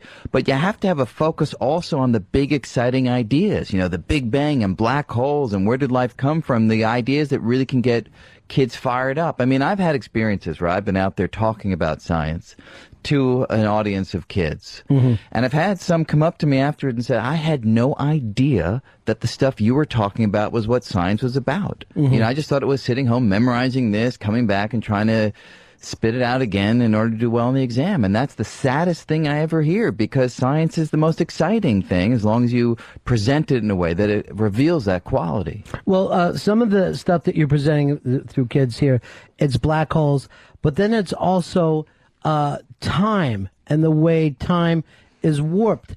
And when you read this book, and I know it's aimed at young people, but I think people of all ages could enjoy this.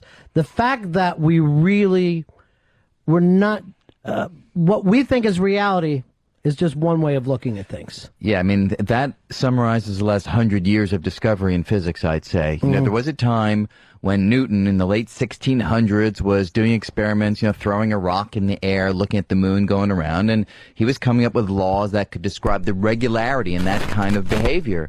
But the thing is, we've gone so far beyond Newton that the things we talk about now are not intuitive, right? They just are not things that you would think about based on everyday existence. I think we're having problems with, I think it's with DC. Still on the air?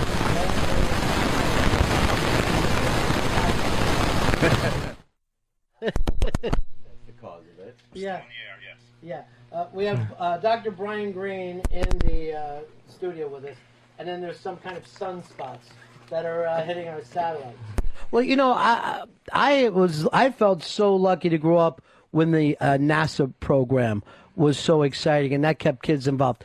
But somehow we've even lost that in this country, where kids aren't excited about going into space anymore. Yeah, you know, oftentimes people ask me, what is sort of the next Sputnik? You know, Yeah. Sputnik, you know, late 50s, got people energized. Science is important. You know, being able to have a presence in space is important.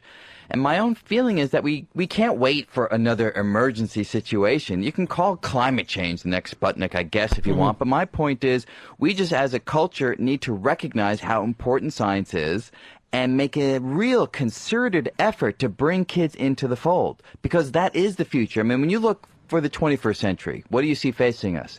We have climate change, we have the opportunities with stem cells, we have the possibilities with nanotechnology, possibilities with space travel. I mean, it's endless, but it's all science.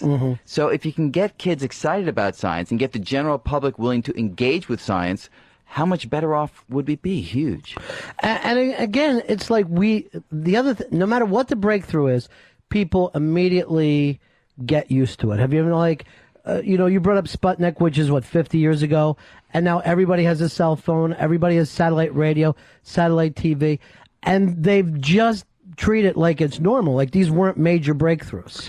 It is amazing, and it's sort of a great testament to the resilient nature, I think, of the human spirit, which is that things that seem completely unfamiliar, completely, maybe even we resist early on, can become so second nature as long as we live with it for a little while. Yeah. In essence, you know, that's sort of what happens a little bit in this story, this Icarus at the Edge of Time, without giving away the ending. In the original Icarus myth, you know, the character dies. You know, his father says, don't fly near the sun. The wax wings melt because he does go near the sun and he dies. In this version, he flies near a black hole and he doesn't die.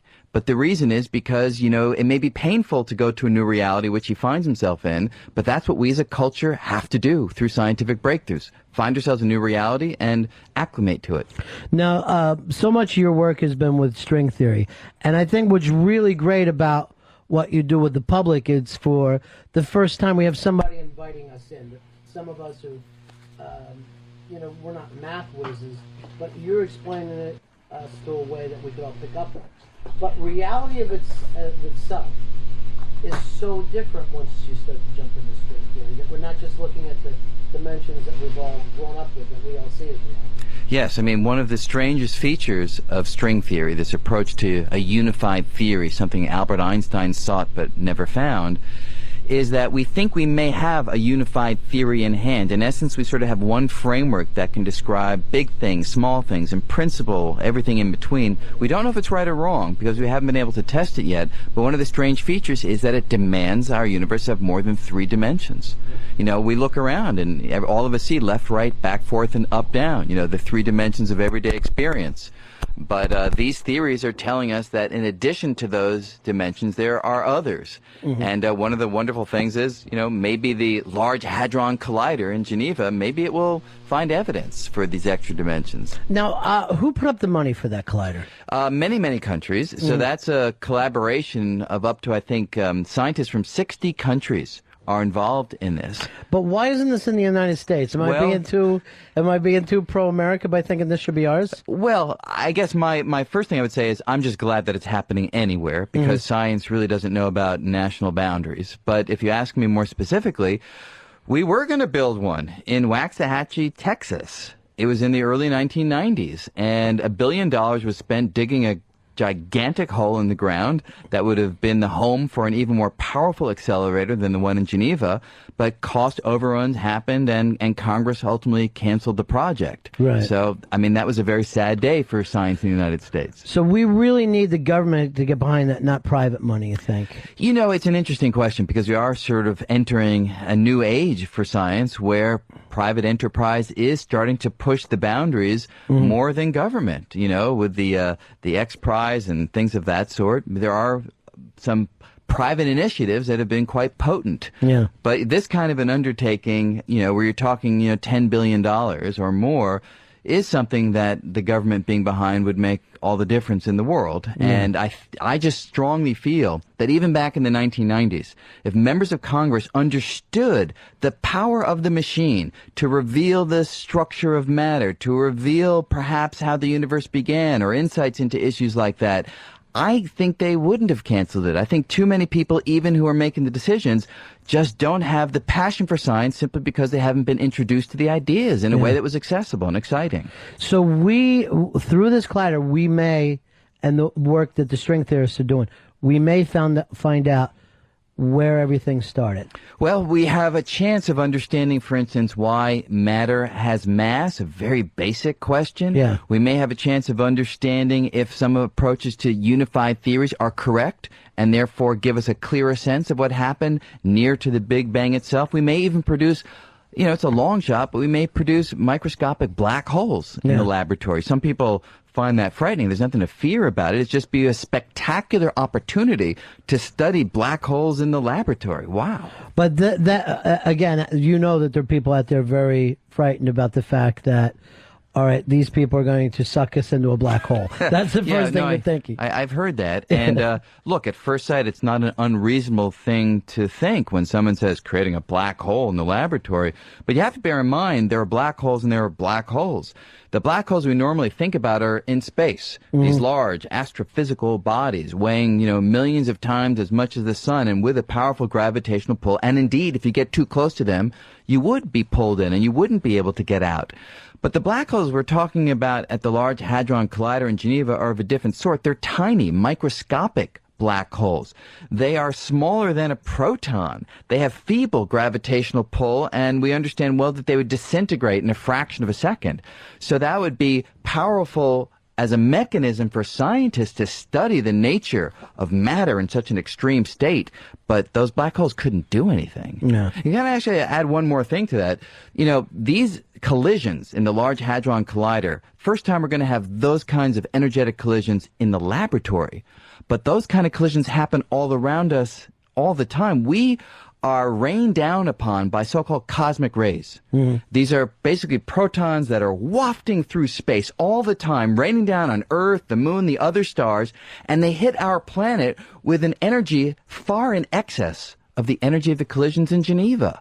We have survived those collisions for billions of years. We will survive the ones in Geneva for sure. So these are things that happen already, but this is a first chance for the scientists to be sitting there to say, I'm watching it happen. Precisely. And let's figure this out. Now, what you're saying about why does matter have mass? The question there is, why is there anything at all? Why is there things that exist? That's the biggest version of that question. Yeah. You can, for any explanation that one gives for the universe, you can sort of say, why that? Like, my 2-3-year-old son, why that? Why that? And it's a perfectly sensible question in physics. Ultimately, we hope to come to an answer that gives us a sense that we have sort of plumbed the depths as far as we can. Will we ever be able to answer that question? Why there is anything at all? Why there is something rather than nothing in the most profound sense? I don't know. Leibniz asked that question centuries ago. It's the deepest one that you can imagine asking. Why is there something at all? I don't know if we'll ever answer it. Yeah. Well, and the other part of it, I think, too, that because that question is a little bit frightening, is that somehow over the last few centuries, I guess, science and religion have ended up on different sides. And our tax dollars right now, at least for half the country, religious people focus very hard on where it goes. And a lot of them fear science and the answers that you guys can come up with. Yeah, and it's very sad that that's the case because, fundamentally, I believe that religion and science are not necessarily incompatible.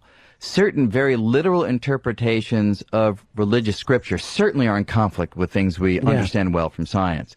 But if you're willing to take a rather abstract view about religion and simply say, perhaps there's a divine being that's behind it all, that set it all up, that we are simply figuring out the laws of the universe that divine being put into place, sure, that's fine. That could be the case. I don't see any evidence for that, but that may be how things are. If, on the other hand, there is no divine being and it's just the laws of physics and we're figuring out laws that govern how the universe came into existence and how it will evolve into the future for billions of years, that's fine too. I mean, either framework works for me. Mm-hmm. So it always strikes me as an unnecessary and, a hostile environment between religion and science where, if you're talking evolution and trying to discount that from a religious perspective, sure, that's problematic. But the large picture, the harmony of the universe, the beauty of the universe, the wonder of the universe, the awe of the universe, that's part of science too. Yeah. And really at one time, the scientist was also the spiritual guy, who was also the philosopher, the painter, and the musician, because there was only so many educated people on the planet, so normally that guy did all those jobs. But over the last couple of centuries, it just feels like every time you guys have a breakthrough, they think that you're being anti-religion. I understand exactly what you're saying. Mm-hmm. And, you're right. There was a time when there wasn't even distinction between a philosopher and a scientist. We called them natural philosophers. And, Newton himself, the greatest scientist perhaps of all time, was a very religious man. And some of his work, when we look at it from a modern perspective, strikes us as a little bit fringe, if you will. Things that a scientist today typically wouldn't work on. So as we've made progress, people have specialized, and unfortunately certain views have become so divergent that we often find it difficult to have a common ground between, say, religion and science. There is a common ground, whether one chooses to inhabit it or not, or whether one chooses to have some hostile relationship, again, is a matter of personal choice. Right. Because whatever the answers are, those are the answers. Yes. It really doesn't matter what you thought before. What really matters is the truth. Well, the bottom line for me is truth, verifiable truth that comes out of observation and experiment that can be replicated so that we have real confidence that the data is real and it's revealing the true nature of reality. That, to me, is the only thing that's ever convincing. You can tell me X, Y, and Z, but unless I can test it, I just can't believe it. Now, that's what has been a problem with string theory, right? Yeah. You haven't had the opportunity to do these kind of experiments that the math was already there Yes, for. It's a very disturbing state at one level because I and many of my colleagues have been working on this approach called string theory for, 25 years now. Mm-hmm. And we have filled, tens of thousands of pages of journal articles with very detailed calculations, rigorous mathematical development of the subject, but we still don't know if it's right. Yeah. And we don't know if it's right because, as you say, we have yet to get to the point where we can extract definite predictions that an experimentalist can go out and check to see if those predictions are right or wrong. Look, if the Large Hadron Collider, it's a long shot, but were it to find evidence for the extra dimensions that string theory requires, that'd be a big boost. And we have our fingers crossed that may happen, that these highly energetic collisions between protons may eject some debris out of our dimensions into the others. And we would notice that by that debris carrying away some energy. So we have a little less energy at the end of the collision than we had before. That would be a great moment. So we are struggling, and if we're lucky, we may get some experimental input. Who gets to decide on the experiments there? Well, the experiments, in some sense, are all the same. Mm-hmm. You're just slamming these protons together. Just to give you a sense, so this is a 17-mile-long tunnel. It's a big circle underground in Geneva. It goes into France. It circles back again. And you cycle protons around in opposite directions, going about 99.99999% the speed of light. And every so often you have them engage in head-on collisions, about 500 million collisions a second. Then the question is, how do you sift through the debris, the data? And that different individuals with a different focus will look for different things in the debris. Mm-hmm. And what, for you personally, would you love to say? What are you personally looking for to say there? Well, I would love to see evidence of more than 3 dimensions of space. I Yeah. mean, what a kick would that be? And how would you know that? Well, again, this missing energy signature. You know, you slam this stuff together, and you look at the amount of energy just after the collision. You compare it to the amount of energy just before the collision. And if there's less after than before in the right way, that would be evidence that some debris took energy out of our dimensions and put it in the others. So, you know, that would be a spectacular thing. If we create some black holes, again, I consider this all somewhat long shot, but wow, how spectacular would that be? So, but if you ask me frankly, what am I really hoping for? I'm hoping for something I can't think of. You know, I'm hoping for something where I look at it and I'm like, oh my God, this changes everything. You know, that's what we live for. Right. Those moments where reality just changes. Yeah.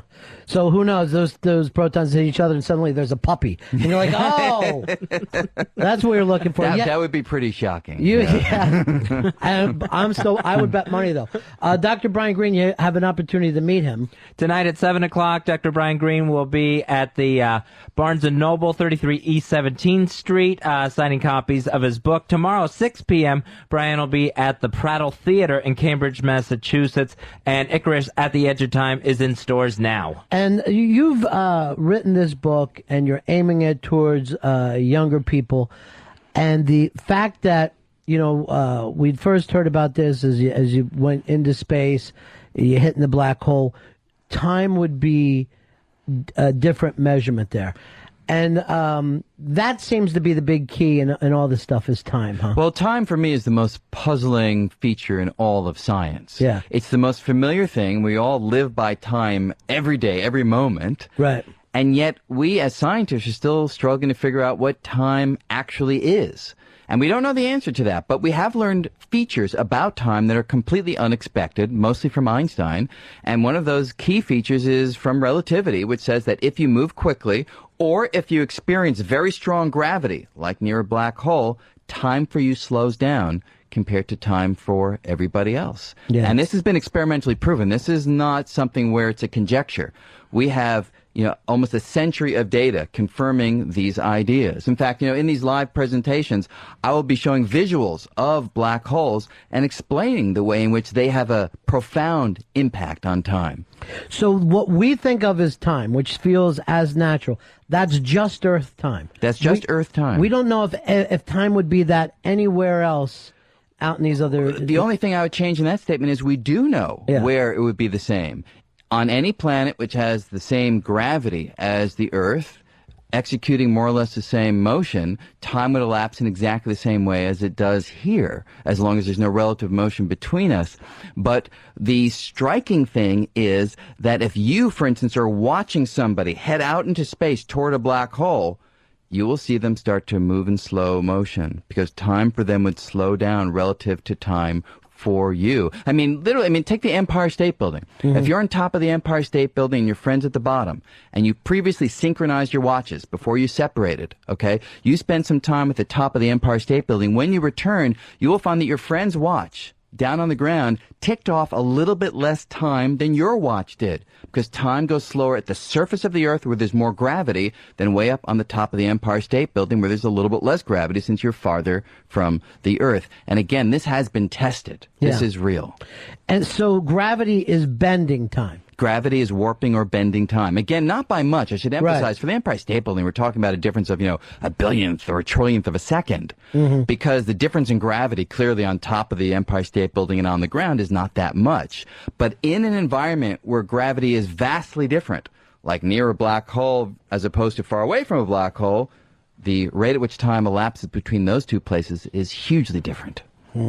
So, and this is some of the work that you'll hope will come out of these experiments. Yes, well, relativity is pretty well understood, but Yeah. when you try to combine these ideas with quantum physics, the Right. physics of the very small, that's where things become more difficult and more challenging, and we certainly would love it if the LHC, the Large Hadron Collider, were to give insight into how you put Einstein's ideas together, those with the quantum. Yeah, and these other dimensions, could you even explain one of them? Is there any way to explain? Yeah, in fact, they're pretty mundane at some level. However mind-blowing the idea sounds, they're just like our dimensions. They're just likely to be smaller. So, you know, if you picture a garden hose from very far away. Look at a garden hose all stretched out. There's one easy-to-see long direction, the length of the garden hose. But curled around the garden hose is a second little tiny dimension, the circular girth of the garden hose. That's an example where we have one long dimension and one tinier curled-up direction. We think that may be true of the universe. The length of the garden hose, the easy-to-see dimension, left, right, back, forth, and up, down of everyday experience. The curled up part of the garden hose, that's a little harder to see because it's smaller, that may be analogized by additional dimensions of space curled up all around us, curled up so tiny that we can't see them with the naked eye. Can we see them with the Large Hadron Collider? I hope so. I don't know. But that's the idea. The dimensions are ordinary space, just curled up very small. It's so bizarre. It It is. really does. It comes up. It reminds you of science fiction. And you've worked on a couple of films. Frequency, I'm a big fan of. And then you worked on a film last year as well, right? The Last Mimsy? Yeah, I had a little cameo in The Last Mimsy. So is that wild for you to start work with artistic people to try to help get these ideas out to people? Yeah, especially actually in another film, it really hit home. I mean, in Frequency, too. You know, I was speaking to the director, Gregory Hoblit, and the writer, Noah Emmerich at the time, Toby Emmerich, I'm saying. And they were really struggling to understand the real ideas of the science, which is great. But perhaps it brought it home. You know, I was working on another film called Deja Vu. When I say working, I'm saying I put one day into it. Yeah. It's not like they really rely on me for very much. But they flew me out to L.A., and I was in the studio with Jerry Bruckheimer, you know, Tony Scott, who, you know, was the director of the film. And I had a blackboard, and I was actually lecturing to them on special relativity and how time changes when you're moving. And I'm watching, you know, Jerry Bruckheimer really trying to understand it, asking real deep questions about the nature of special relativity. Now, ultimately, how much of that makes it into film? You know, not much at all. I'd love to change that and have films that really, really grapple with some of these ideas. But to me, it was inspiring that people from Hollywood were at least trying, at least interested enough to have me come out to try to see if they couldn't make the film compatible with real science. And I think you've been able to do that with your PBS work as well. I mean, to have, like you said, the graphics, to be able to explain this stuff, I think is fascinating. We have some people that would love to ask you some questions here. Here is... here's Trey. Trey, you're on with Dr. Brian Greene. Hi, Ron Fez. I want to say thank you for one hell of a great show today. Thank you. Dr. Greene, I was wondering, what do you think Stephen Hawking's prediction about not finding the God particle is, what the chances are on that? Well, again, just to, if people don't know what the God particle is, this is a particle whose real name is called the Higgs particle, and we think it plays a key role in giving particles their mass. And it was suggested over 40 years ago by an English physicist, Peter Higgs, as well as others at the same time who suggested it as well. And we've been looking for it ever since. And there's a chance finally that the Large Hadron Collider will have enough power in those collisions to create the Higgs particle, allowing us to reveal finally that it is part of our understanding of nature.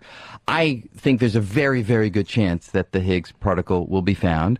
But again, frankly, like we were discussing before, if it's not found, it'll perhaps be even more exciting, because that will suggest that our thinking for many decades needs to be revised in some spectacular way. So on the one hand, I hope we find it, because I've been assuming it's real, you know, for all of my professional life. But if it's not real, wow, you know, that'll be an opportunity to break everything open. Science always needs to turn on its heels all the time. That's the most exciting moments. You know, when you really thought you understood everything, and then an experiment comes along, you're like, whoa, you know, we don't understand things. I mean, at the turn of the 1900s, you know, in the early, late 1800s, you know, there was pronouncements that science had basically come to an end. Just a few little things that still needed to be figured out. And then data showed that things weren't working out, and it led to quantum mechanics. And then data showed that things weren't quite working out, and the genius of Einstein, even independently of data, came up with relativity and general relativity, special relativity. So those are the moments that really are the ones that make science exciting. When you thought you knew it, and then you realize you don't.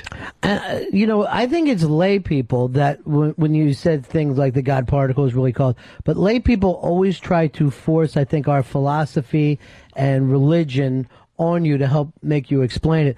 I know The Secret, that book, The Secret, constantly tries to use string theory, but you want no part of that, right? Yeah, that I found that really quite troublesome, because The Secret try to ground in the language of science some stuff that really has no basis in reality whatsoever. And that to me is always the most distressing moments, when people try to glom on to the real, testable, verifiable truths that science reveals to push another agenda that has nothing to do with how the world actually works. Now, speaking of agendas, do you have any feeling that either one of these candidates will be more pro-science running for president right now? Well, certainly, I don't think there can be much debate about that. I think Obama would be a supporter of science and a supporter of the unencumbered pursuit of truth, which is what science is all about. Why do you think that is? Why do you think that Obama's the better candidate for science? Well, just based upon what he says and what his views are versus those of the opposing party, especially the vice presidential candidate from the opposing party. I think the bottom line is, in the long run, science will prevail. Yeah. So do I really fear for science in the grand scheme of things? No, I don't. Any given administration, though, can make a big local difference into how the general public views science and the kind of funding that scientists get. But the truth ultimately will prevail from scientific understanding and scientific insight. And, 1,000 years from now, would it really matter whether it was Obama or McCain? I don't think so. Right. But does it disappoint you in the present sense that... Hugely so. Yeah, a lot of Americans don't understand and want to believe that the Earth is 6,000 years old or whatever. Hugely so. And the reason is because the truth, here's the thing, the truth is so much more exciting than any of these other ideas which come out of thin air. Right. When you learn, for instance, from quantum physics, that there are things like quantum tunneling, that a particle can pass through a barrier that classical previous idea says that it couldn't. When you learn that the world is governed by probabilities and chance. When you learn about what we were talking about, time varies based upon how you move and the gravity that you experience. When you learn about even the far out, as yet untested ideas of more dimensions of space, or perhaps even parallel universes, this stuff is so exciting. It's so staggeringly interesting. And to have that interest completely quenched by virtue of these ideas that have no basis in reality, that to me is a real tremendous lost opportunity, and that's where the sadness comes from. Your chance to come out and meet Dr. Brian Greene. He'll be doing a video presentation tonight, 7 o'clock. That's at the Barnes & Noble, 33 East 17th Street. That's in Manhattan. Tomorrow at 6 p.m., Brian will be doing a signing at the Prattle Theater in Cambridge, Massachusetts for Icarus at the Edge of Time. Here's Justin. Justin, you're on with Brian Greene. Hey, I love it when you guys make fun of Dave and Arrow, but this is some of the most stimulating radio I've heard. And I was wondering for the doctor if his book is kind of like this, where it gives just simple real-world examples, and something that anybody who doesn't have a degree in physics can enjoy. Sure. I mean, I have a couple of books. I have some books of a more straightforward character that try to explain aspects of space and time and relativity and string theory, called The Elegant Universe and the Fabric of the Cosmos. And yes, they are meant for somebody with no previous background in the subject at all. You do have to work a little, you have to think a little as you go through the book, but it's accessible without any prior training. This most recent book, Icarus at the Edge of Time, is a very different kind of undertaking. It's the easiest one to read. It's very short, number one. Number two, it's a story. But the point of the story, if you follow the story, which is very straightforward, you learn a feature of relativity merely by following how things unfold. So that, to me, is sort of a new approach to communicating science, where you don't lecture, you don't have pedagogy, you don't really just try to lay out a systematic case. Rather, you try to have people take in the ideas more viscerally, more emotionally, if you will. I mean, I'm a recent father. I have a 1-year-old and a 3-year-old, And I've really felt the need to try to connect, perhaps because of them, with an audience at a more emotional level. So the science is not something that only takes place in your head, cognitively, but you kind of can feel the science in a more visceral way. And this book is an attempt to do that. And I will say this, and the first time I got introduced to you was I saw you and Alan Alda speak together, and I felt like, okay, I'm part of this, I can understand, so I started to read your books. And I think that it changed, one thing for me, from a philosophy point of view, is I could now start to see the miracle in nature, not just waiting for miracles to happen, but to know the fact that, you know, we're here and these incredible things take place to get us here. I just think it's just fascinating. Yes, I think that summarizes it perfectly well. You know, when you recognize that there's some very basic underlying laws, very basic principles that somehow through millions and billions of years can collectively give rise to stars and galaxies and planets, and on one planet and perhaps others, life can emerge. That chain of events following from the simple basic principles of science, what greater miracle could there be? Here is, let's go over to Will. Will, go ahead. You're on with Dr. Brian Greene. Hey, Dr. Greene. How you doing? Good, thank you.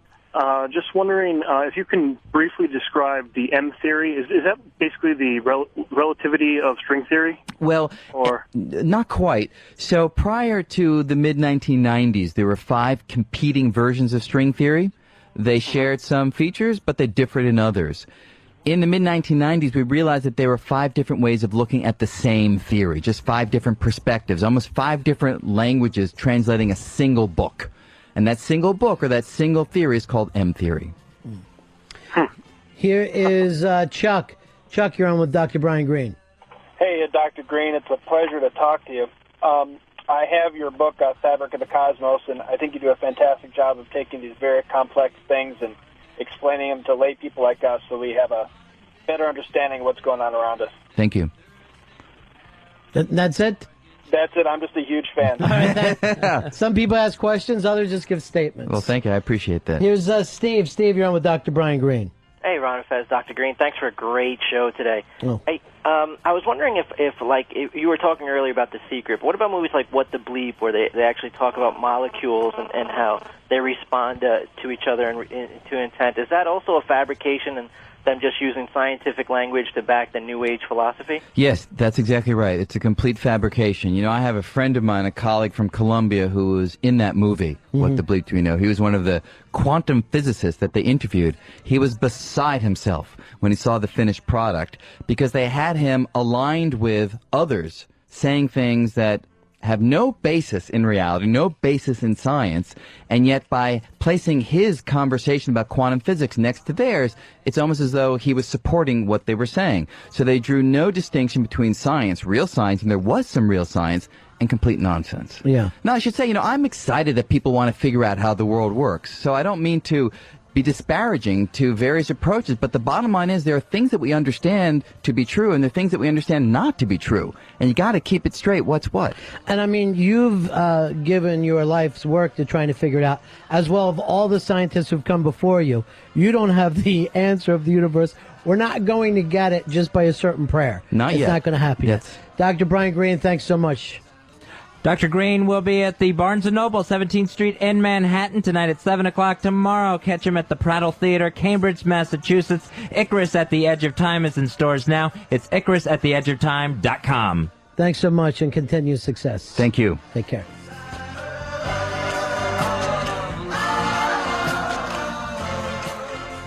Ron Bennington, Fez Watley, Ron and Fez.